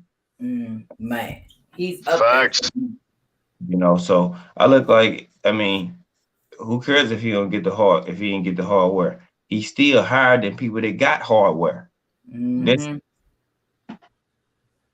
so you know, that's just how the And that's all fact. And because you know what I'm saying? That was my dude. You know what I'm saying? When I was getting my hair braided, I got every set of braids he got. That was the thing to do. Get the braids Iverson got. Hey, Googling. Babe, I was about to say that.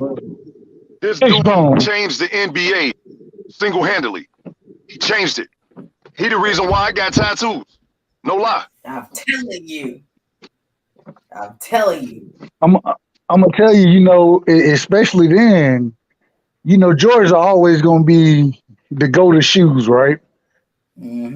Back then, I promise you, and it was crazy because I had the supposed answers, you know, the zip ups. I had those before I had the questions, and the reason I didn't get the questions is because in my area I wear a size 16 now, but I wore about a 14 then. And I mean, I wore a 14 in like 8th grade or some shit. So at that time, I couldn't find them in my size. I was able to catch the answers in my size, but I couldn't get the questions. But when I finally was able to find them in my size, I think I was in college at the time, I still went and bought them. Because, I mean, Iverson changed the whole game as far as little man goes in the NBA.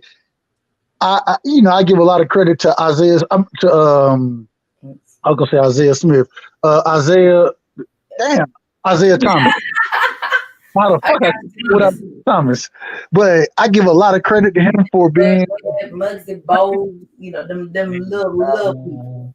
But Iverson was a different little man. He was different than all of them because he was a big man, little man. You know what I'm saying? Iverson went to the hole and took more. He was at the free throw line. He took more punishment than a lot of cats around that time was taking, because you got to realize that was the same time the NBA was becoming a little more soft. And Isaiah Thomas tough, but he didn't go to the hole the way that Iverson did. At all. He did not have that quick first step that he needed. Iverson's toughness, it elevated the game. It changed the game, and it made the little man so much more valuable to the sport. I think if it wasn't for Iverson, there may never have been a Steph Curry. Regardless of how great Steph Curry could shoot, if you could keep your hands on Steph Curry the way they did back in the day, it would know about a lot of his shooting. Absolutely. So I agree. I definitely agree. When it comes to my take on Allen Iverson, with him is tenacity. It didn't matter who you were or what you were. He is about to give it to you. He is gonna. I'm saying we got. You better know it. You know what I'm saying? You better know it. Look at him. They don't make them joints no more. You know what I'm saying? They don't make them no more. They got the stats and the tongue and everything. You know what I'm saying? Yeah. G5 say I got receipts on this shit, bro. For real. When it came to that, I think I ended up getting my brother, him, when he lives about 40 minutes from me. I ended up getting him a pair of Allen Iversons to play ball in, because he played ball and I was working. So I got my brother a pair of them. And for me, what Allen Iverson did for me is what he showed me. Now, I wasn't the tallest player because I'm not that tall. I'm not the shortest player. How tall are you? How tall are you? 5'7.5". Ooh, 5'7" playing power forward, small forward. That's you, huh? Well, in high school, I played 3 and 4, but when I went to college, I played 1 through 4. Yeah, that's how it always goes. And that's how I was. I played 5 through 3 in high school. In college, I ended up playing 3, 2, and 1. And yeah, it's just a different game. It's bigger people at that level. So Couldn't stand it. How tall you are right now? I'm 6'5". Yeah. Yeah, but Yeah, you I said couldn't 16 stand it. 16 2. I'm like, it gotta be a 4'6'5" or something in that range. And the thing was it was crazy because there were times in high school where I would play on defense. I would play center, but then I end up bringing the ball up the court. You know what I'm saying? And it just really went off because, and especially down here, we ain't got too many tall. We got some tall guys down here, but it's different when you tall and skilled versus just being tall. You know what I'm saying? And so I would play 5 on defense a lot of in different zones. I would play when we were in a 1-3-1. When we ran that, I'm playing at the top. You feel me? Because I was long, I had the ability to move, but then I still had to guard normally the tallest player on the other team. But the great thing was I could guard him, but he couldn't guard me. And so then I would always have smaller people on me. So I was able to do what I needed to do offensively and defensively. Like I love the 1-3-1, but I hated the 1-3-1 at the same time because they were either going to put me at the top or the bottom. Or the bottom. The bottom. I got to run all across the court the whole time. Oh, God. I hated playing the bottom. I swear I hated playing the bottom. The only downside to that was when they wanted to not run the zone. Unfortunately, I was the one that guarded the point guards. Was me. Unless we went into the 2-3 zone. And I was like, thank God I can relax. But other than that, I was the one that guarded the points. I hated it. I could not stand it. I don't like it even to this day. I'm ready to swing on somebody. And see, this was our problem was when we moved to zone to actual zone, not full half court, you know what I'm saying? Not the 1-3-1%. But even then we went into point zone, which was a 1-3-1 running it from inside the 3-point line. And so when that happened, I ended up being either in the middle or on the baseline. And when I'm on the baseline, I'm seeing just running back and forth, bro. I'm like, God damn, bro. Like, and this is why I love Melo so much, is because one of the parts of his game that I incorporated into my game was when teams ran zone against us, I like to run the baseline. I volunteered to run the baseline because I could get in that short corner and then I could always find the middleman coming down. You know, the short corner destroyed the zone always. So I was able to thrive in that position because if you didn't pick him up, then I was going to score. If you picked me up, he was going to score. And so we could kill zones real easy. Only because I love Melo and I watched, and I remember the year it happened was my 10th grade year. I actually had the beginning of that year, I had pericarditis, which is, I don't know, some type of way I caught a virus and I with fluid around my heart. And so I missed like the first month and a half of school. But at that time, the Olympics were going on. And so this was Melo, LeBron, all them in the Olympics. First year. Yeah. And so when at that time, Melo was and you know, European teams, they run a lot of zone. So Melo was always the baseline guy. Man. But was that year, because I think that was the year that came in like third place or some shit like that. Yeah, they came back because they were getting their asses handed to them. But the reason they were getting their ass handed to them because they was trying to shoot threes. Yep, everybody wanted to be a superstar. Versus utilizing, and the teams they were playing zone, and the games that they really looked good in was the time they were utilizing Melo in those short corners, letting him run the baseline. He could shoot mid-range. He could pass out of the baseline. And that's one of the things that I always wanted to incorporate into my game because you know, that's the position I was playing at the time. So Yeah. See, And the only thing that when you're running the baseline, to me, honestly, fuck all that shooting. The only thing you need to develop when you're running the baseline is a baseline layup, which is not very. It's not heard of. People don't practice the shit. They only do it when they have to. I practiced it. I did it. I and, made sure I did it because I already played, when we're doing a 2-3 zone half court, I'm already on the block. I'm either one of the blocks because I'm not the tallest. So if I'm on either one of the blocks and I get a steal, you think I'm gonna turn and do a jump shot? Absolutely not. I'm not gonna do a layup.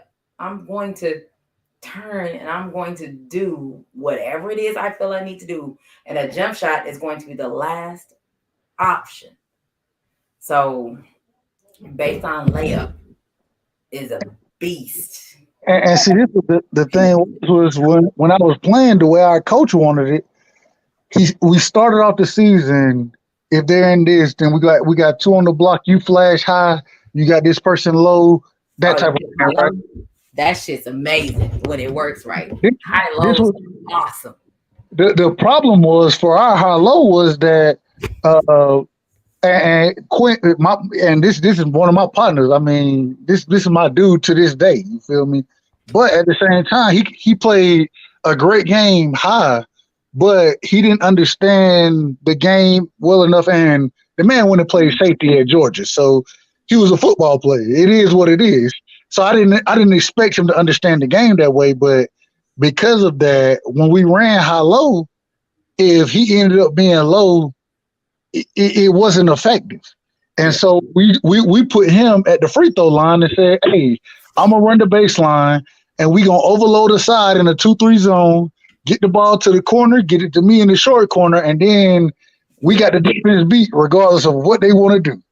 And so it takes a certain type of IQ to understand the game of basketball to be able to do that because, like I say, my boy Quinn, he's a great, he's a great athlete. He's a decent basketball player. He had a great mid range, but it was decision making that was the different that made us different. And I was able to run the baseline and make better decisions because, like you said, yeah. And there were times I used to look for if I knew that they were going to sag in, I'm gonna take my mid range. You feel me? And I can get that down easy. But 9 times out of 10, they're not gonna give me that, and it's gonna screw a lot of other stuff up. So, man, y'all talking basketball. I wasn't even explain. This was not supposed to be the conversation tonight. This is how it's supposed to But be. I'm Gabe, this right. is how it's supposed to be. Gabe, what you got? Quick, no, I don't mean to cut y'all off, but how did y'all get into boxing? That's what I want to know. I got into boxing. I've watched boxing all my life. I actually had the unfortunate situation of having one fight in junior high, and it just so happened that an individual that was there was a part of Golden Glove.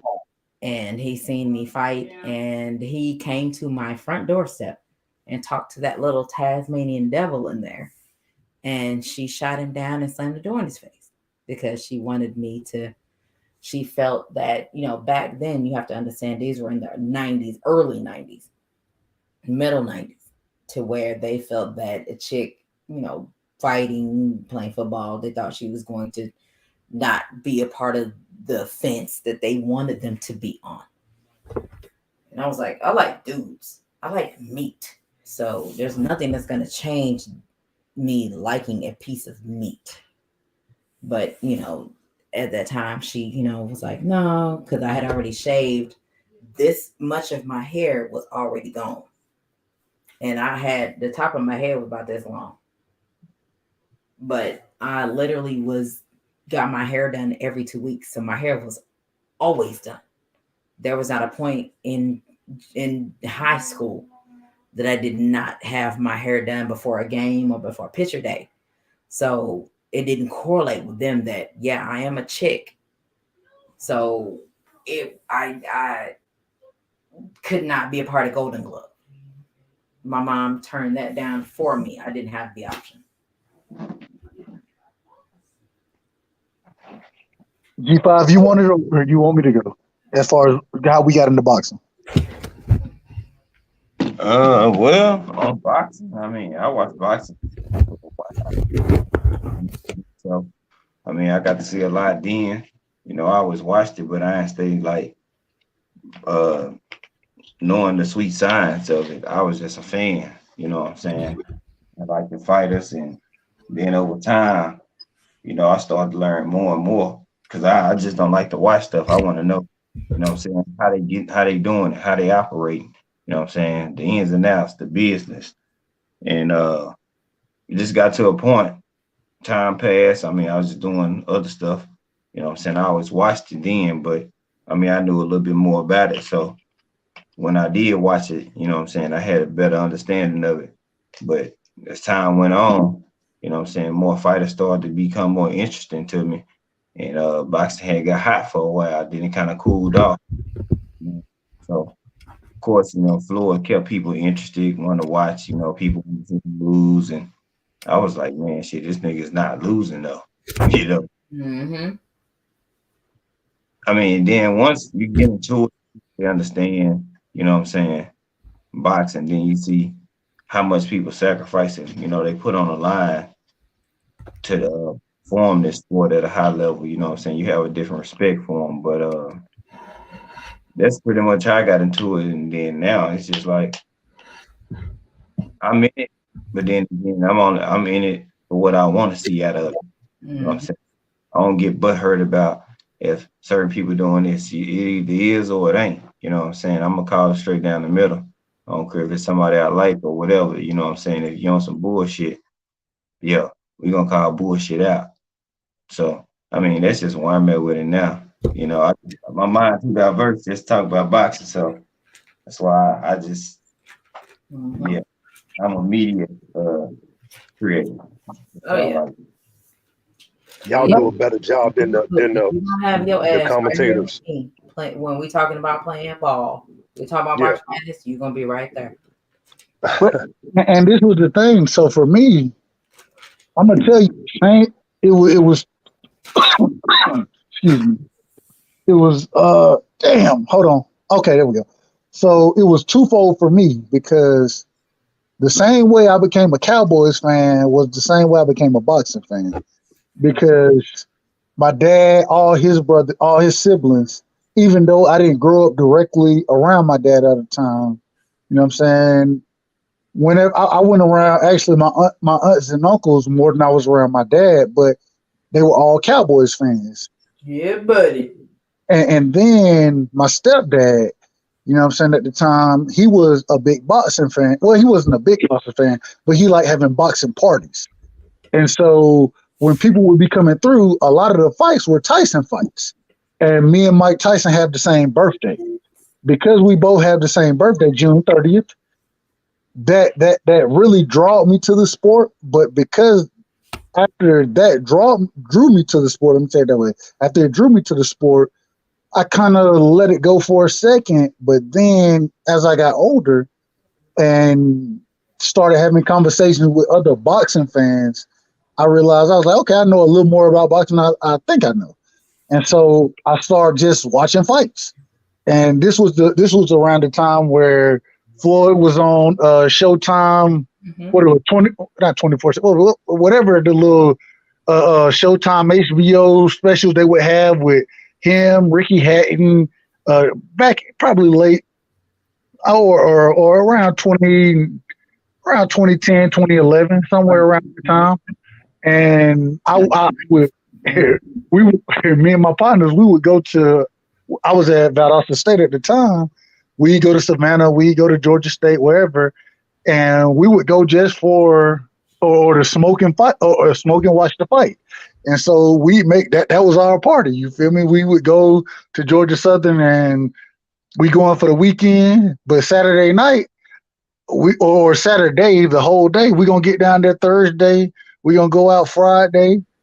You know what I'm saying? Saturday, we're going to wake up, we're going to smoke, we're going to watch all of the episodes of 24. What was it? That shit ain't 24. What is it called? That's like we did at the Kappa. But I will not talk about that on my channel because it's some shit you just can't discuss. You just gonna have to let that be where it is.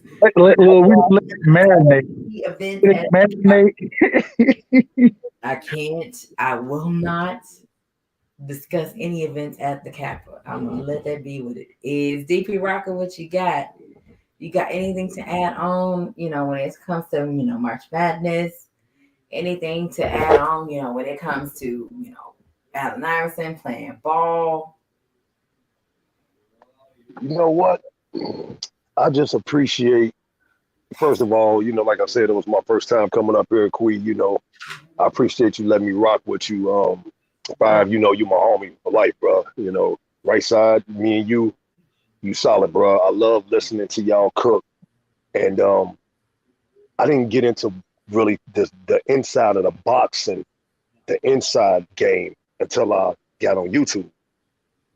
Mm-hmm. And now that I'm learning the inside of this, it's a crazy game. Because back in the day, you watch what they gave you. Now it's like you learning all this stuff going down behind the scenes. The drama is more behind the scenes. It is so Just much. to try to get these dudes or to girls or whatever in the ring, Man. That's a drama in its own. And ever since I've been because I guess it's been about a year or close to 2 years now that I really listen to y'all cook and the way y'all maneuver or doing this. I love it. Like I'm an addict now. Put it like that.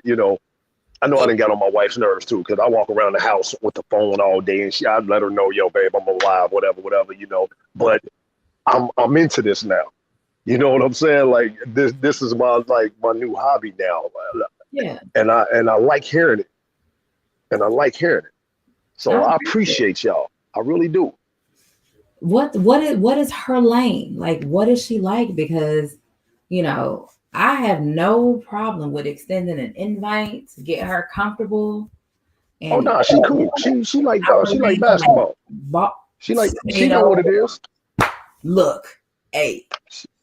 She know what it is. We was look. I'm gonna tell you what was crazy. We was up in we went to we was in Cleveland last year. We was up in I can't think of Sandusky, Ohio, up there, Cedar Point. Roller coasters, everything. We on vacation for a week, and I'm listening to BFTB, and I'm knowing I'm getting on her nerve. I'm like, yo, babe, I'm sorry, BF on. I gotta listen. 5:30. It is what it is. So, this was like when I first started getting into it, and just to hear the whole different insides of about boxing and the way stuff is broke down. Now it's like secondhand nature. Now she know what it is. She ain't tripping. She know what it is. Yep. So she good. She know, and I be walking around the house and with my headphones on talking, and I be on lives and kicking it with y'all. It's all love though, but I just appreciate y'all just bringing that inside aspect of it, because I didn't know all this stuff was going on. I was so blind and didn't even know about the gloves with Fury and everything, this and that. Because when you see somebody get knocked out, you like, oh, okay, cuz got knocked out. But then you start seeing all these. It's crazy.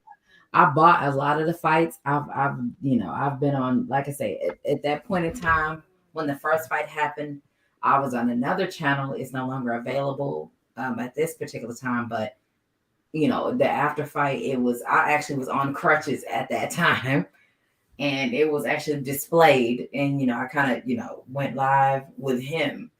I don't even talk to him anymore. But when it comes to playing ball, I'm going to do it here. Ash will be here, Gabe will be here, and like I said, hey, I'll shoot you a link. You tell your wife, come through, because I wholeheartely that's my passion. I watch into boxing, and I can speak boxing only because when you the only chick on your block, you ain't got no choice but to know how to fight. You ain't got no choice. But when it's come to playing ball, that's different. And I've been playing ball since I was 5 years old till I was 19. So playing ball is #ball is life. I do follow that. That is my thing. I have my cousin, which Gabe met my cousin. Y'all check him out on Instagram. It is Sir Isaac White. My cousin was on what is it, Dunkademics or Dunk something. I recorded him. It's in the living room. I have to go look at it, but he was on those particular contests. My cousin played. He played for the Harlem Globetrotters at one point in time. Like Isaac played an All-Star game that Nipsey Hussle played in. It's pictures with Isaac playing him, and it's funny because I used to argue with people when they used to try to tell me how tall my cousin was, and I'm like, they're like, oh, he's 6'4", 6'5". Never in a day has Isaac been that fucking tall. No, he is not. And I'm like, how the hell you gonna tell me how? Really?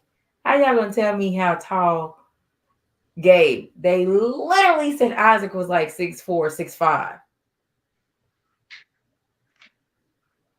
Same shit I did. I looked around as well, trying to figure out who they were talking to. And I'm like, he's 5'10", but he can jump. He has springs in his knees, and he's out of Houston. And y'all check him out. But How yeah, is he? good cousin. I was gonna say, how old is he? I am finna be 42. Isaac, he should, let me see. Wait a minute. Isaac should be like 36, 30, 35, 36. Okay, I got you. Yeah, Isaac should be around there because, let me see.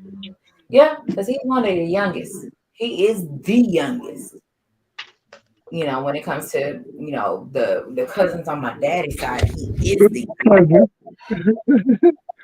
That's the same shit we say to cousins. When it comes to the cousins, that's what they at. You gotta look and think about it. Like, where is he in place? He's that's Isaac. But yeah, and I'm like, I get to him and I talk shit to Isaac as well. I talk shit to everybody. And if I talk shit to you, I rock with you. And that's just how I am. I'm like I said, when it comes to the period where I am, I'm the oldest. My mom, I'm the firstborn, I'm the only chick. I got brothers, so I was raised around a lot of men, my uncles and all them. That's what I was raised around. So I was raised way more differently than a lot of people. So my outlook when it comes to certain things is gonna be very different than a lot of individuals. But I don't rock with fellas who bitch and complain and act like females and whine and how y'all bitch more than me. I got a uterus. Y'all don't. So why is it okay, and when did it become okay for y'all to? But see, that's the whole thing that make you special. I see why G5 fought with you like he fought with you. The reason being is because exactly what you just said. It's so many niggas out here who they want to put a certain persona on, but you know what I'm saying? Ain't no way you can put that persona on and then you're gonna bitch about nonsense. The same way we on here who ain't gonna bitch about that same nonsense you bitching about. Right. And, bro, hey, keep it a buck, man, and don't be emotional about it. And I think to my boy DP Rocker, the way what he just said, hey, at the end of the day, I'm kind of like you. When I found out that there was a boxing community, that there is, you feel me? It's in my family at least, you know what I'm saying? Being from Middle Georgia, bro, I don't have a lot of niggas I can talk boxing with because that ain't what they want to talk about. We're going to talk about high school football. We're going to talk about college football. We might talk basketball, but it's normally going to be mostly football. You know what I'm saying? So that's cool. But then when you do have the sweet science out here and I can look at the sweet science and be like, bro, look at the skills that this man has as far as fighting goes. And they telling me like, well, he finna get his ass knocked out. I'm like, bro, you ain't need, what are you going off? What's your logic on that? So to have a community that you can kind of tap into and talk real boxing talk with, bro, like I'm like you, DP. I ain't know this shit was out here like this until I figured out that until I found these different channels and figured out this shit is out here like this. And Hey, Queen, remember what you said tonight when they was breaking down Earl, when you said when they do Bud, we gonna have to jump on the panel. Oh, she on mute. Five, did you see that? Yeah. Hey, I want to be on that panel when we break down Bud. I was there, so oh, hold on, let me ask y'all this now, and I'm with you, DP. I want to be on that Bud breakdown too. I want that, and I was gonna say this earlier. I was like, bro, I want the Bud breakdown next week to see how we, you know, what I'm saying that was I was thinking that during it. But let me ask this. So I don't know if y'all know. I noticed it because it's shit I noticed. I was about a half a point off of everybody on every rating for Earl Spence, right? Right. I was a half point to a point off for everybody, which is cool. I ain't got no problem with that. But my thing is this is I was thinking, I was like, bro, am I missing something? Or am I judging on a different scale? Am I being too tough? You know what I'm saying? What's your thoughts on it? Both everybody. Personally, I didn't. Oh, go ahead, Five. Go ahead. Go. I mean, you entitled to your own opinion. I mean, some people been watching boxing a little bit longer, so they see it, you know what I'm saying, from a different angle. You know what I'm saying? When you look at it's not what's gonna be popular to the masses. See, what they try to make popular to the masses is what the agenda and narratives they want to push about a fight. You know what I'm saying?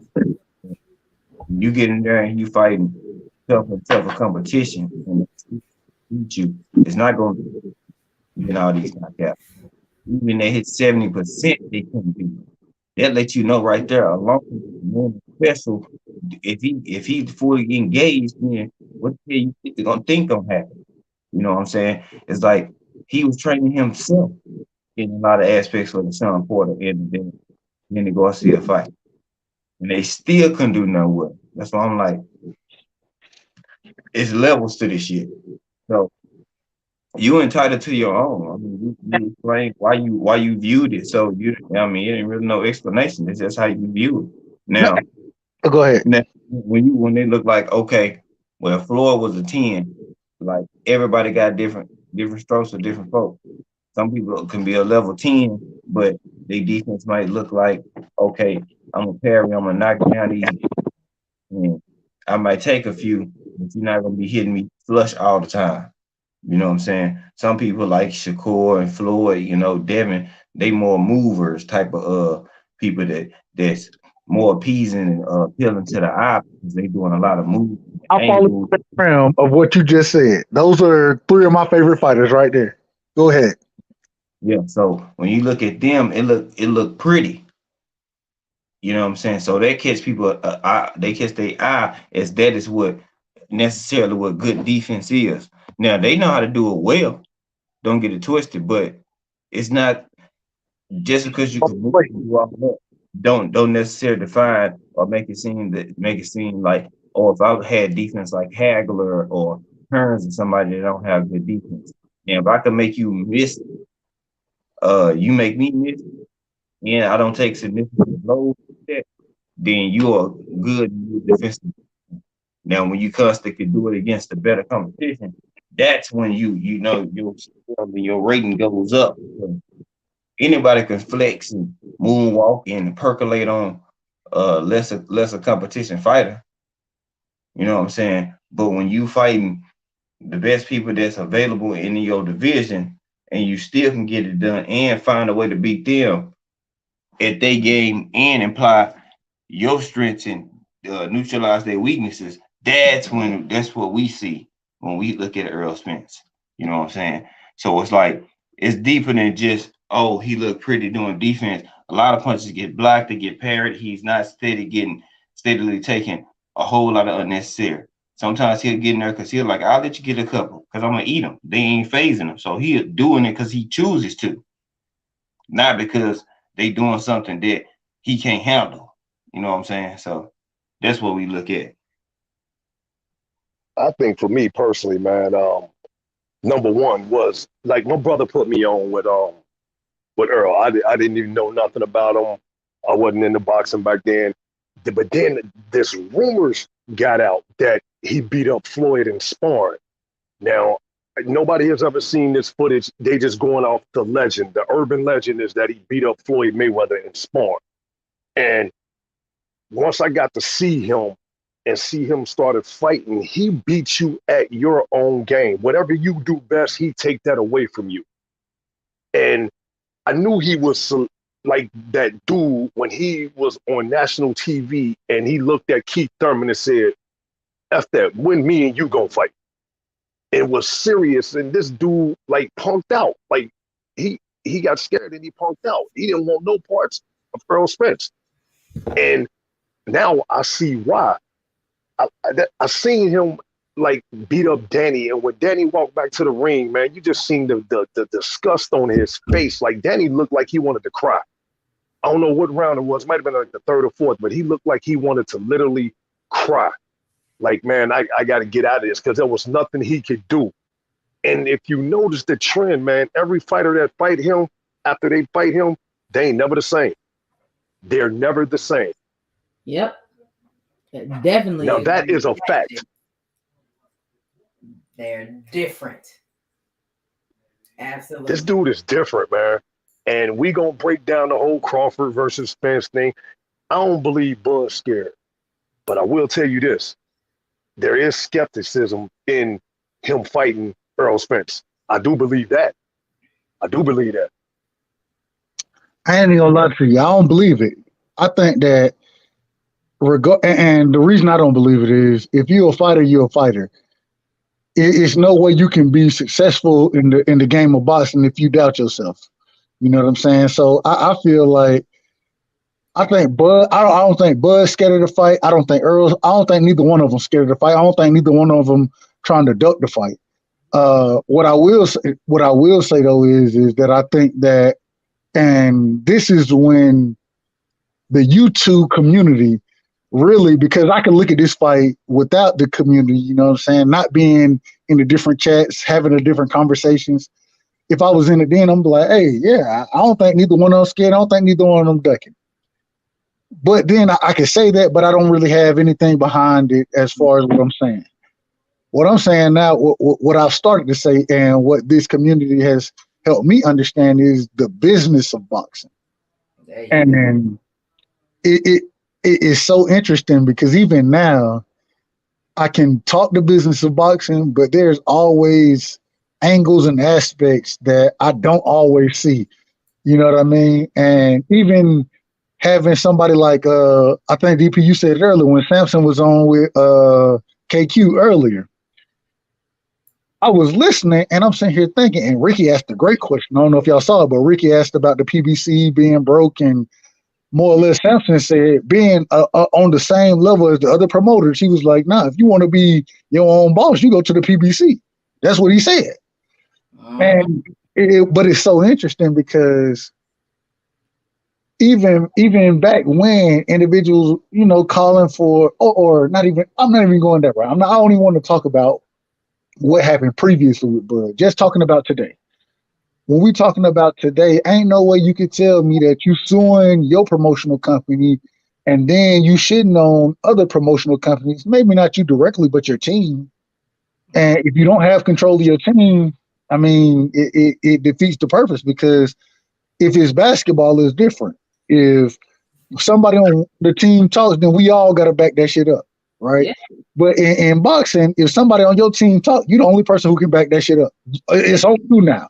So we looking at your ass because at the end of the day, you the head, you the head man of your team because you the fighter. You know what I'm saying? Supposedly, agree with that. Supposedly, that's what we want to believe. And so with the things that's been said, and then you saying you want this fight to happen, ain't no way you want this fight to happen if you let your team talk like they talk and expect that other people are gonna. You can't find a promotional company, and now you expect other people to make this shit happen for you, bro. Right side. I'm gonna piggyback off that real quick. That's what I was talking about. That's the skepticism I'm talking about, because look at the moves that he's made outside the ring. You know what I'm saying? I don't think he's scared to fight him, but I do think uh, taking a loss from Earl Spence, I think that would his psyche would be off. I don't think he could personally handle that. I think if Earl lost to Bud, Earl look at it like, okay, I lost. It's the fight game. I don't think Bud can handle that because Nope. look at the way he moves. Look at the way his team moves. He move like a chick. Thank you. Look, You ever heard? You ever listen to Bernie talk, man? Like listen to Bernie talk. Seriously.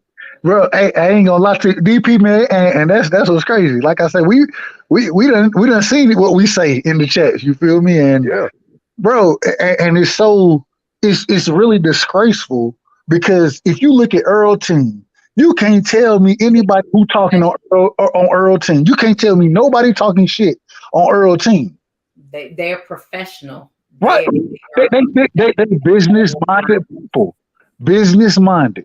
And but then if I can sit here and tell you, well, Bo Mac done said fuck Al Heyman, Bernie he done came out and he talking about Earl the biggest duck after Bud Crawford done came out and said, oh, Earl ain't scared to fight. You know, it's the black population that don't want to support the fight. It's their fault. Even though that's what Terrence Crawford said, but even after that, they come out talking about, oh, Earl is the duck of the year. He's the number one ducker. Bro, come on, bro. Your own man just said that this man want to fight. Your own dude just said it. So right side, let me ask you this. What's the difference between men moving like that in the boxing game and men moving like that in real life? Because at the end of the day, you know, you a man first. Now take the sports aspect out of it. If you seen a man moving like that in real life, what we calling them? A bitch. Exactly. And matter of fact, and this would make it even worse because when you ask that question, I started shaking my head. The reason I started shaking my head is because if anybody is moving like that business wise, right? If this is what we doing business wise, I can't do business with you. You a hoe ass because I can't do business with you, you know what I'm saying? Then I got to move forward and I got to do what I got to do. I'm just saying. That's all I'm saying, man. Like I think he a hell of a fighter, but man, when you watch the moves that this dude making, like we said, his team shitting on this man, and then you look at Earl Spence and look at all the positive things he said about Team Crawford. That's a disconnect there, man. And see, this is the biggest thing I can say. Mm-hmm. Earl Spence came out. He didn't say blame Bud. He never said blame Bud. He said blame Bob. Blame Bob. And then your ass goes sue Bob, and then your team still blaming Earl. Come on. It don't make sense. It makes sense. Sorry, my bad, Queen. My bad. No, I call him CBD because CBD ain't as strong as a real Bud. I had to ask you and Ashley about that. I didn't know what when I was saying CBD, I was like, maybe they saying Crawford Bud. I don't know. I was trying to put it together. And then I was like, that's that weak ass smoke. That's what it is. It's weak ass smoke. I said, damn. So when it comes to CBD, he does not. You know how you know when you're watching sports, you know, even going back to to the Pee Wee leagues, to all those AAU, BCI, all them leagues, everything, and then they get to high school and you're like, oh yeah, I watch all the time. They gonna be something.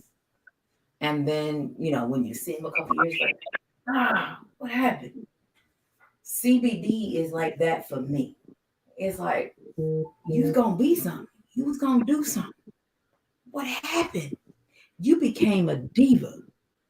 Just like, Tio Cambosis. You became a diva like them, and you thought the world was gonna worship you. Now you have your little followers, and they worship the ground you sit on. They worship the ass you sit on. They kiss your ass. That's what they do. However, to an individual, especially like me, who has a fresh set of eyes and I see shit a little differently than a lot of people. So I'm gonna hit you up behind the scenes because I need a motherfucking explanation. So when I hit Gabe up, when I hit Ash up, and I asked him tons of fucking questions, and I'm like, so what are we doing? What is he doing? Because he's looking special. And Gabe, he'll be like, he'll call me like, well, and I'm like, all right, I know what this gonna be. I know what this conversation is gonna be. I already know. Or Ash was like, well, you got to look at it this way. And I'm like, I know what this conversation is going to be based off the immediate response that I get from either one of them. So I already know. So I can either get comfortable or I need to stay on my toes because depending on the two, they interchange. So I might be like, hold on, I missed that. So I held CBD up to a higher standard based off all the shit talking he was doing. Bo Mac and low budget Bernie was talking, and when I got a chance to really look at it and ask them a lot of questions, and then looking at it myself, I'm like, you act just like one of them little dudes from the south side of the phone that swore he can do something and he can't do shit. You thought you can run track and you barely hit a 70 so that you can run, and you got your ass dusted off. Which Gabe, school he went to, they won. They boy, look, man, if y'all don't know about that high school, man, they breed athletes for everything. What high school went to, Gabe? I can't stand y'all. Like, I literally swung on people. I played with a chick from the WNBA that she set records for. I played with Shamika Holsclaw. I played against her. She went to his. You say Shamika Holsclaw? You played against Shamika Holsclaw? Damn. Yes. Hey, I ain't gonna lie to you. I'm keep cooking. I'm gonna talk. Keep going. I graduated high school. I may be the oldest. I graduated high school in 1998. I'm an 06 graduate, so the great 9-8. So 06 was the best class ever. I mean, that's what everybody's saying until they knew somebody from the great 9-8. So damn, right side, you a young boy. Hey. Oh, wait a minute, man! Y'all not gonna be disrespectful on here now. Yo, bro, you got an old soul, bro. Hey, Florida guy, real quick. I ain't trying to cut you off, but I was on the chat and when but came up and he wanted to try me or whatever, and I'm like, man, it's boxing, whatever. And I like that, Five. There you go, Duncanville. Damn. Where is Duncanville at? Down the street and around the corner.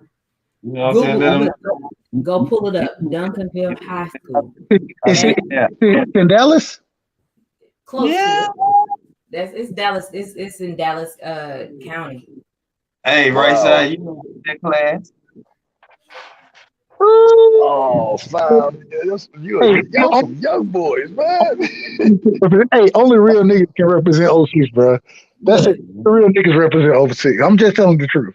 What? Let me look. I was born in 1980. Hold on.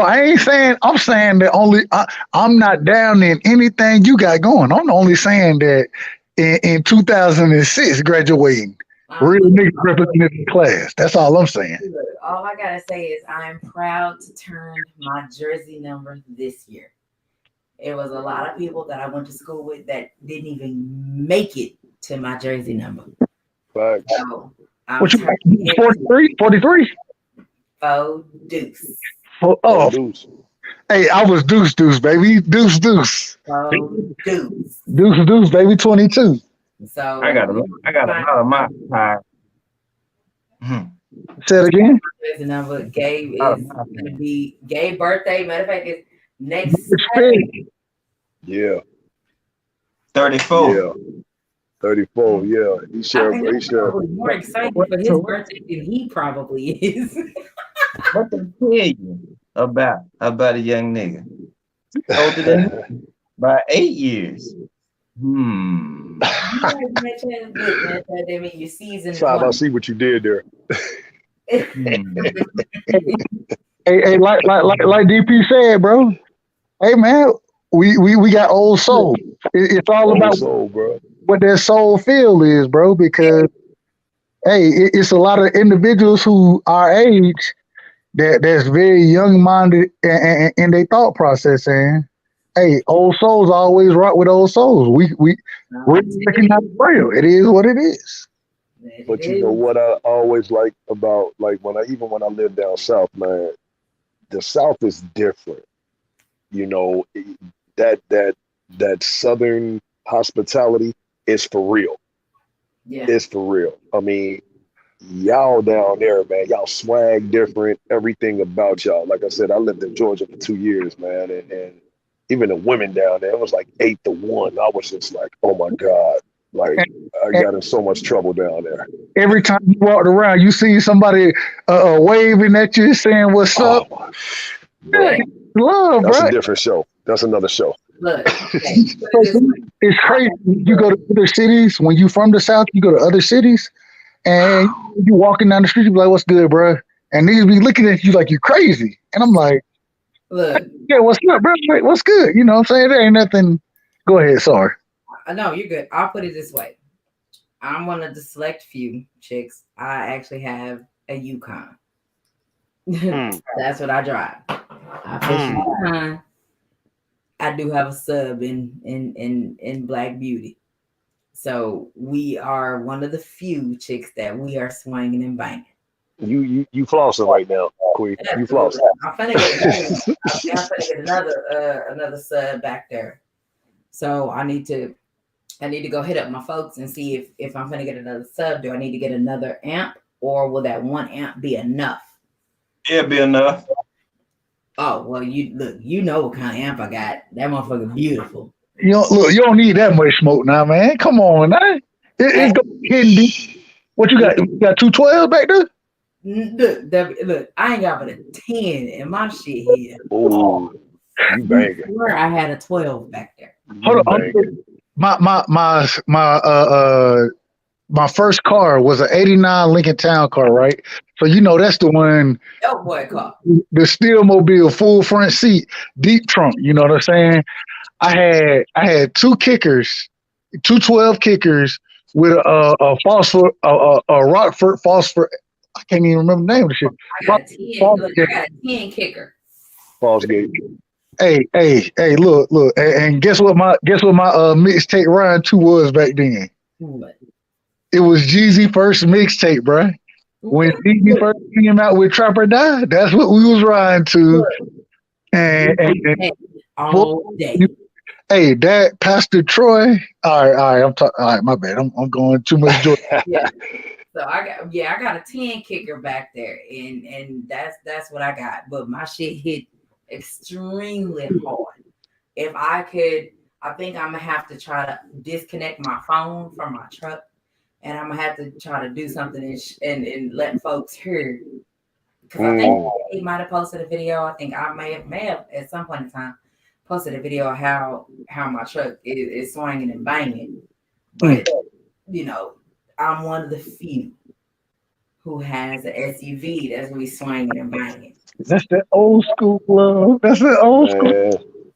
I used to rock all that back in the 90s, man. Now I can't even do that. I got car seats and boosters and look, Christian is going to be 20 in May. You got somebody about 20? Yeah. Wow. I ain't saying it that way. I'm just saying I got a 6-year-old and I'm trying to put the beat in the trunk right now. You know what I'm saying? And look, and Christian don't listen to nothing I listen to. Christian is the complete opposite of me. He's like my youngest brother. Christian is an anime person. That's what he listens to. And I'm like, UGK all day. What is that? But UGK, baby.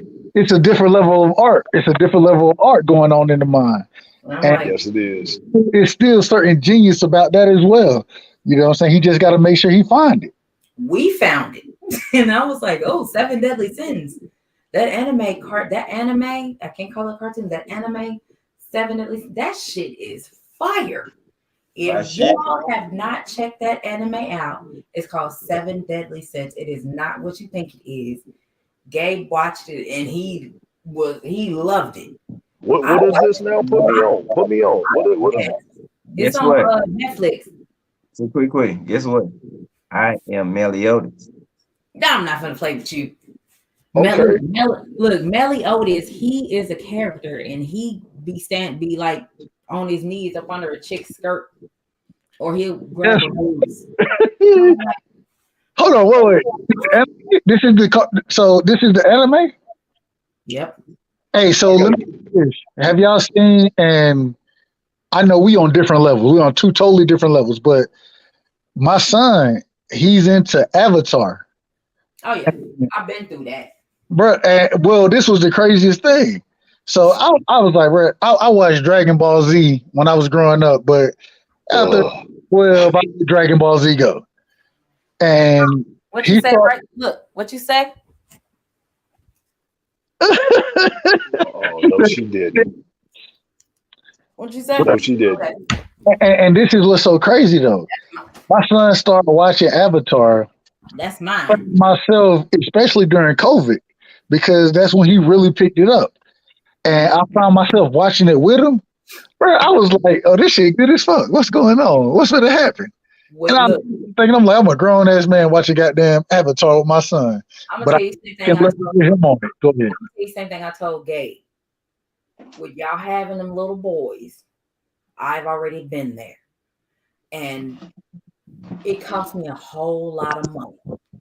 And when I say a whole lot of money, I'm talking about well over $1,000 with just fucking action figures. I swear, I feel a certain type of way even right now. My son's like, Mom, I'm watching this. I was like, I don't give a shit. Turn it off. Ben 10. Oh my God, I hate Ben 10. Hey, look. Look at Carl. Look at his foot. I see his foot. He gone 5. Hey, he's sleeping good. He knocked No, out. he ain't sleep. He's watching his tablet. He is sleep. He's not watching it no more. He was watching it. Let me tell y'all. And it's crazy. Go ahead, quick. When I tell you the Omnitrix, I've had so many Omnitrix, which is what you need, the rest to turn you into all the characters. It's 10 characters. And just when it took me 3 months to buy all 10 characters when my son was young, they came out with Kevin 11. Kevin 11 is a separate character. He turns into 11 characters. Shit just keep coming. Wow. I found and spent 300. Just 10 characters. Now I got to get to Kevin 11 and get 11 more characters. And then I need the rust bucket and I need all kind of shit. So literally that one Christmas, including the action figures and the clothes and shoes, it cost me $1,000. Man, and you know what's so go ahead. You know what's so crazy though? My son, so before he got into some of the other things he looked at, even now he loved the Avengers, right? Oh man. And but he loved Legos more than he loved the Avengers. And so I mean at 5 years old, he's 6 now. Is he 6 now? He'll be 6. He's about to be. No, he's 6. He's about to be 7. God damn, dude, old. Anyways, when he was 5, you know what I'm saying? He loved Legos. So I'm like, I'm gonna buy him the 9-year-old Legos. He ain't gonna be able to put that shit together. It's gonna frustrate him. Bro, he put that shit together, and now, I mean, the dude put Legos together like he's going to sleep. Yeah. And I told him, I was like, bro, and it's crazy because I like to. If y'all notice, I talk, right? I love to talk. This dude love to talk. Chloe, out of there. Sorry. No, and that's him. That's him. That was him earlier today. That was him. And the reason it was because he talking in school. I'm like, bro, you can't talk in school. You can't be getting in trouble at school, bro. You got to do your shit. You know what I'm saying? He get good grades, The nigga just talk too much. And so I was like, all right, man, we finna start shutting shit down. So we hit the day he got off the bus. I told him, I was like, you know what I'm saying, you got this on the first day after a layoff, so you can't go hang with your partner up the street. If you come home with some other shit, it's gonna be other shit, other consequences. And then he got off the bus today. He said, all right, Daddy, I don't want no whooping, so I don't want to watch TV or my tablet today, Daddy. I was like, me. I was like, he was like, I got in trouble today at school, Daddy. I don't want to watch my TV. I just don't want to whooping, Daddy. He's self-aware. That's what we He's have. self-aware. We need. That's what we need. We need. That shit pissed me off. No, they need to be self-aware. But guess what? It pissed me off because, bro, you know you shouldn't have been getting in trouble in school anyways, bro. The point is that he recognized it. That's what we need. We need the boys to recognize, because if they aren't able to recognize at an early age, they become grown-ass men. They can't recognize when they fucking up. We already got enough men and women that can't recognize when they fucking up right now. So we need the boys, we need the girls, and a lot of people want to hold, the boys accountable like they're boys. But when they become grown ass men that cannot hold themselves accountable, because based on the shit that I hear on YouTube, and I'm pretty sure y'all can hear it too, it's to do as I say, not as I do. Yeah. How in the hell can you be a do as I say, not as I do, and want to hold somebody accountable? Your ass don't even do right as an adult. So you can't try to, you can't want to preach to individuals and tell them that they should do right, and your motherfucking ass ain't doing right. That's like Mary J. Blige being caught in the predicament that she was in. She can't play, she made a song about rent money, and yet now she's messing with a young hot tenderoni. Well, ma'am, we've already been on this road before. Let's not go down this road again. Let's try to move on. Hey, how old is Mary? She 51. Hey, she was on the Super Bowl, wasn't she? Yes, she had to. Live for Like, she had to pay her ex-husband's, temporary spouse's work because he wasn't working. And I'm like, well, now I get a chance to hear the backlash, because women get spousal support and women hear backlash every minute of the day. So for him to finally get hear backlash, I thoroughly enjoyed him being called everything other than his name, because you was a dude, you did not make as much money as your girl did, and you sat back and wanted your girl to pay you for you to continue to live the lifestyle that she created. She already had that lifestyle before you. Your ass ain't do shit but sit there and reap the reward, which is what a lot of fellas bitch complain about when it comes to a lot of the women. And I was like, every name that he got called, I thoroughly enjoyed every bit of it, and I laughed. I'm like, that's what you get. And come to find out, the chick that he was smashing while he was cheating on Mary J. Blige left his ass alone for somebody younger and looks a hell of a lot better. She's engaged and gonna have a baby by that dude. So that Mary J. Blige ex-husband got rid of the whole bag. He fucked up his whole bag. Wow. Some more. And I actually pull up on Facebook and I can show you. I put on here, don't mess up your for show for some more. And this day, a couple years ago, I put that on there. And and Mary J. Blige's ex-husband fucked up his for show for some temporary some more. And that man she is with looks 1,000 times better than him. And she looks 1,000 times better than she did when she was with him. She looks beautiful. This is a fact. Engaged. She wears it very well. And I'm like, that's what his ass get. Just like, when women get shitted on for wanting bigger and better things, so they try to upgrade and mess with a dude that's making more than what they make, and then he end up treating her like shit, and fellas be like, that's what they get. I am here for anybody that shits. I don't discriminate whether it's a dude or a chick. I don't discriminate. If you fucked over somebody and you get with somebody and they shit on you, and that person you was with was 1,000% solid, and they get with somebody that's better, oh yes, I'm cheering for them. Because I've been there. I'll tell y'all my story one day. I ain't got enough time today. But I'll tell you my story. I've been through some shit. And the only thing I can tell you is that I keep making it. And each time I go through hell, I get a job that's paying me a lot more than I was making at the time I started that hell. Is what I can tell you.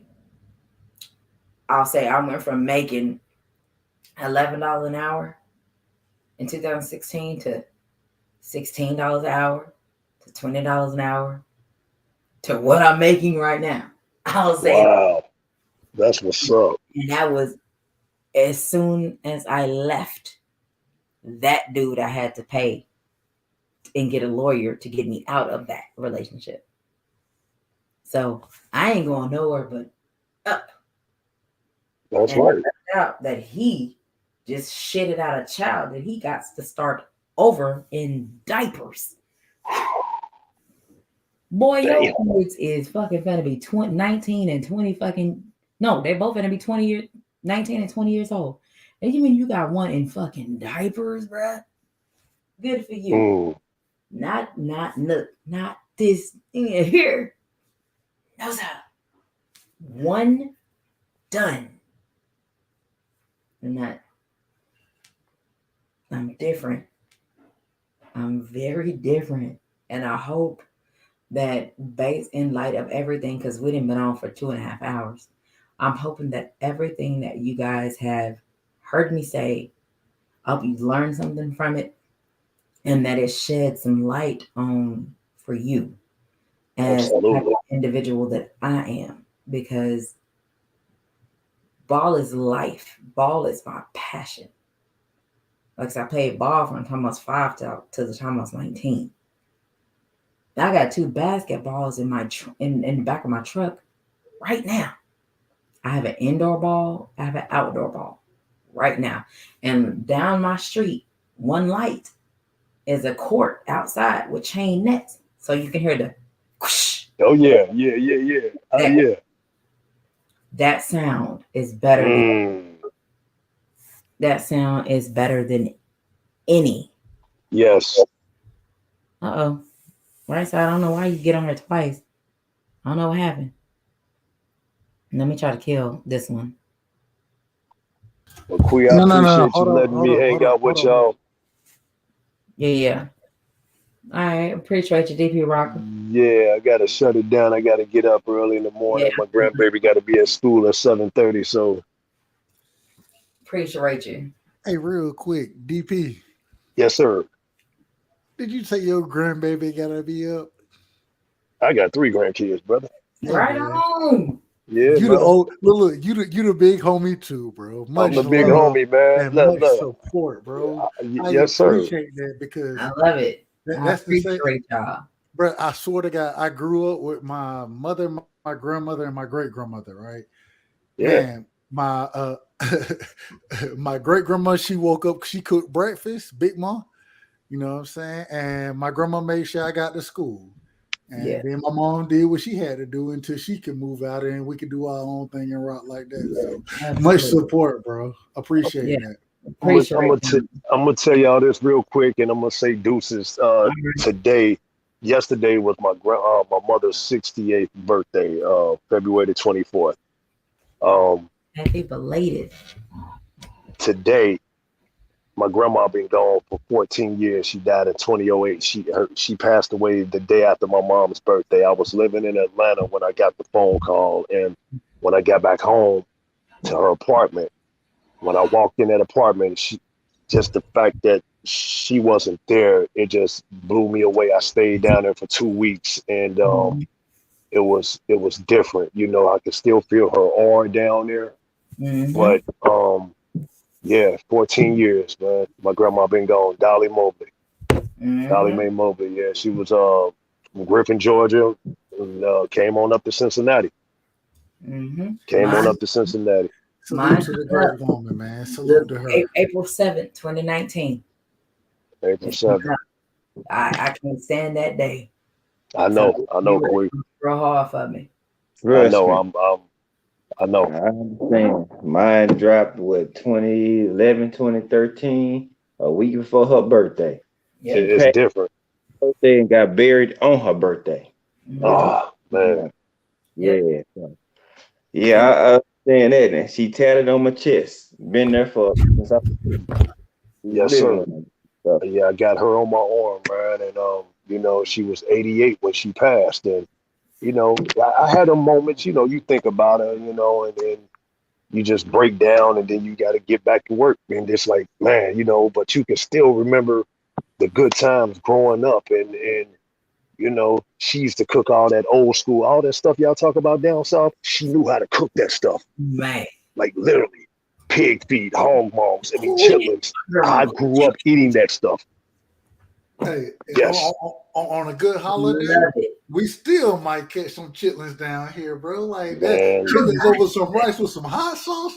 It's oh, different. I'm I'm just not saying. eating that shit. I'm eating it. oh, I grew up on it. I'm eating it. Look, Brunswick stew. Oh man. if it's funky before it done been in the refrigerator before 7 days, my black ass ain't eating it. Look, I'm not. I got a standard. I ain't even gonna Now lie to you. I will eat me some greens. I will eat some greens with some hot sauce and some bacon. But that's breakfast, and I don't need a fork. I can eat it with my fingers. That's breakfast. I can eat you some remember that day? You cornbread. remember that day you was in Trill Will's chat talking about your what was your cornbread, Yeah. and you said you had pictures of it. Hey, if I ever come down there, I gotta get some of that. I'm like, hold on, man. Because you and Will was going back and forth about cooking Thanksgiving, Yeah, and I'm like, oh my man. god, Yeah, they I making post me so pictures on hungry. my Instagram, but I only tell people I tell people I don't know how to cook. I tell them that. Like my family and stuff like that, people that don't know me, I'm like, yeah, I don't know how to cook. I burn up everything. And people don't believe me. I'm like, they're like, because you done been married before. Flag, what the fuck does that mean? I'm like, "Oh, I don't know how to cook. And Gabe is no help at all. Hold on. Hey, I will say this. This is one thing. So first things first. I couldn't turn down if this the only thing on the table to eat. I can't turn it down. You feel me? So if it's chitlins that day, you know what Big Mom favorite, you know what her favorite cuisine was? Chicken backs. Man, you better I give me was like, some red beans bro, and cornbread. it ain't no meat on the chicken back if y'all ever had it. You better But suck that shit. oh boy, you break them bones up.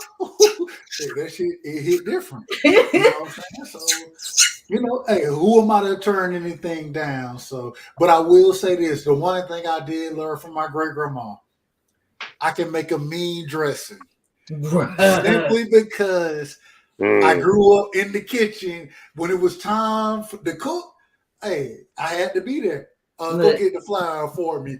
I need you to. Y'all ain't had to roll lemons to make. Don't beat the lemon. Don't beat look, it up. You roll Gabe, the lemon to make the lemonade. Because if you beat it up, the pulp gonna be all in it. It's too Gabe much. has It's ate different. my food for 2 years. In the first year he ate it, I was on a knee scooter. So he's alive. You know what I'm saying? And at first I was like, is he just hungry? Because when you just hungry, you just want to eat. Or right. the shit tastes real good. So you kind of just wait and see if they get a second, a third. And he did all of the above. And I was like, okay, I just think he just hungry and hot as hell. But you go to the next day and they then fix that plate of the same shit they already ate 3 plates of. Look, your girl is good. Talk Who your had shit, Queen. Solidified. who had 3 plays, Lenny? Yo ass. Mm. Look, his ass used to, boy, he used to give me the blues. I'd be in there cooking and he over there picking over my shoulder, getting my ham. I Look, think my ham, he just like could not wait any longer. he already knew he had I'm 3 like, plates of it. He knew he had the hairpins, but he no, he still literally asked. just picking off my ham, and I was like, "But you, I'm not done." And he just turned that shit. He's like, "It's good." I'm like, "Okay, look, chill out, get your piece." And that one piece, and turn it time. Let me turn and make some deviled eggs. He got a whole nother piece. Look, I'm making look. I turn over here. He got a whole deviled egg.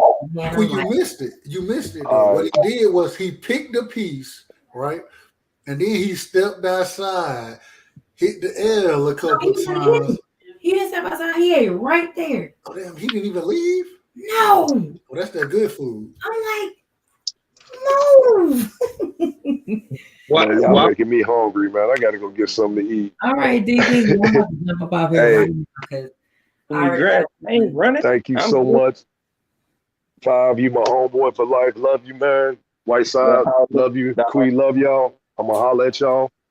All right. We're gonna do this again.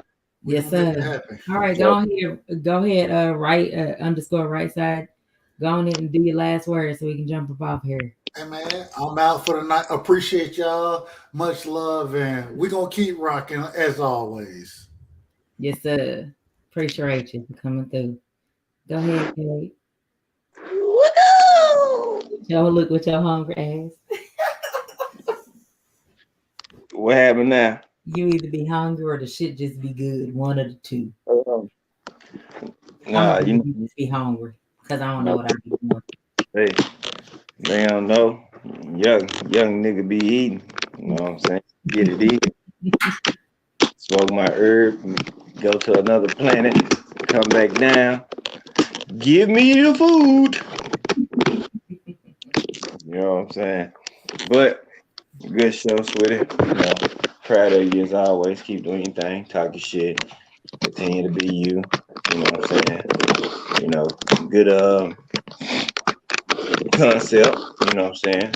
You can. You got a lot of feedback over there, Mister. I don't know what you're doing, Mister. But I hear you. You can talk your shit, and you know what I'm saying. Just let people get a better insight of who you are. Contrary to popular demand and belief that's been said.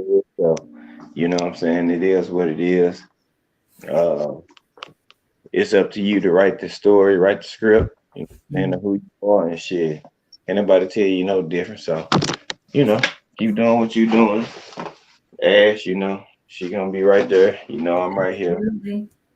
Tay in the background. So, we all we got. So we'll keep on, you know what I'm saying?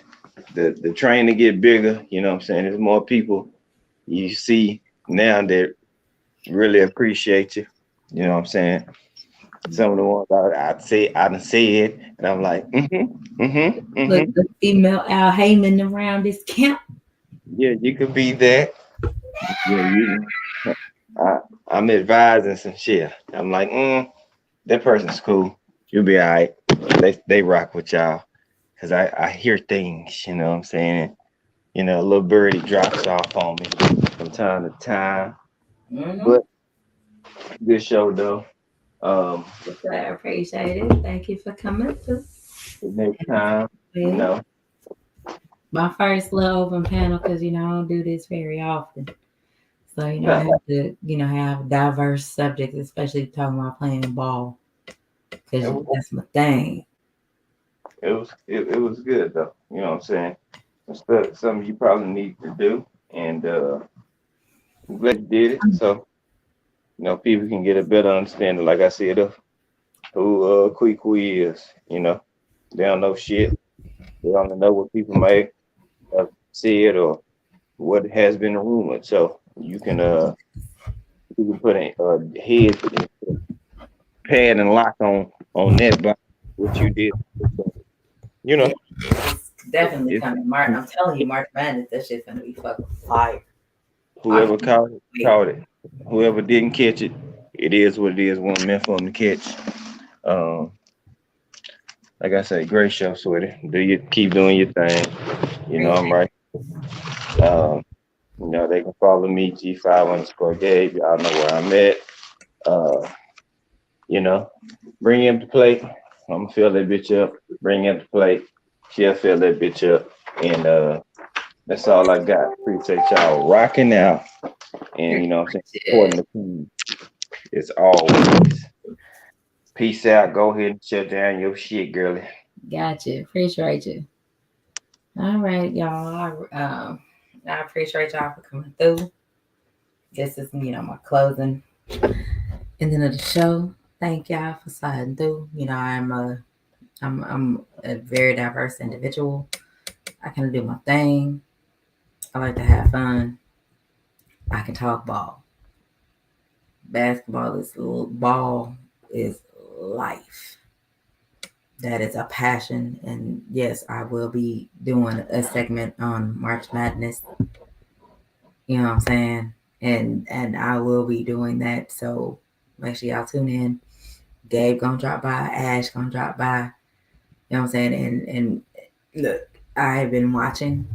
I have my ESPN app. I get my updates. My CBS app. I get my NBC app. I get my updates. So just know I got some shit coming up the pipeline, and March Madness is gonna be fucking fire because it's been fucking horrible the past 2 years. I need it back to how it was, to where I can't sit down. When I'm watching the game, I stand up. I got a game on my laptop. I got a game on my phone. Got a game on my TV. Got a game on other TV. Game on other TV. That's how I operate. So just, hey, I got some shit going on. So I appreciate y'all for coming through. I'm about to jump up off here because I take my black ass to bed. I'm gonna holler at y'all. Make sure you check out Q&A. Q&A 11 Sports on Saturdays at 4 p.m. Central. Make sure you check out uploads Ash is doing. She's doing hella uploads. Make sure you check out, uploads Tay is doing on Tay _ combat and sport and combat and entertainment. Check her out. Check out Gabe, W _ right side, DP Rocker. Everybody, all the content creators in my chat right now. Hey, we working. Get at me. If you know how to get at me, you can. Hit me up. Give me your idea. I'm pretty sure I got a plan for you. Give me a second to come up with one, and I got one. I appreciate y'all for coming through. Thank you for rocking with me. In spite of all the unnecessary bullshit and hoe ass motherfuckers that's out here, I'm rock with y'all, but I see y'all motherfuckers watching. Last words, suck my nuts.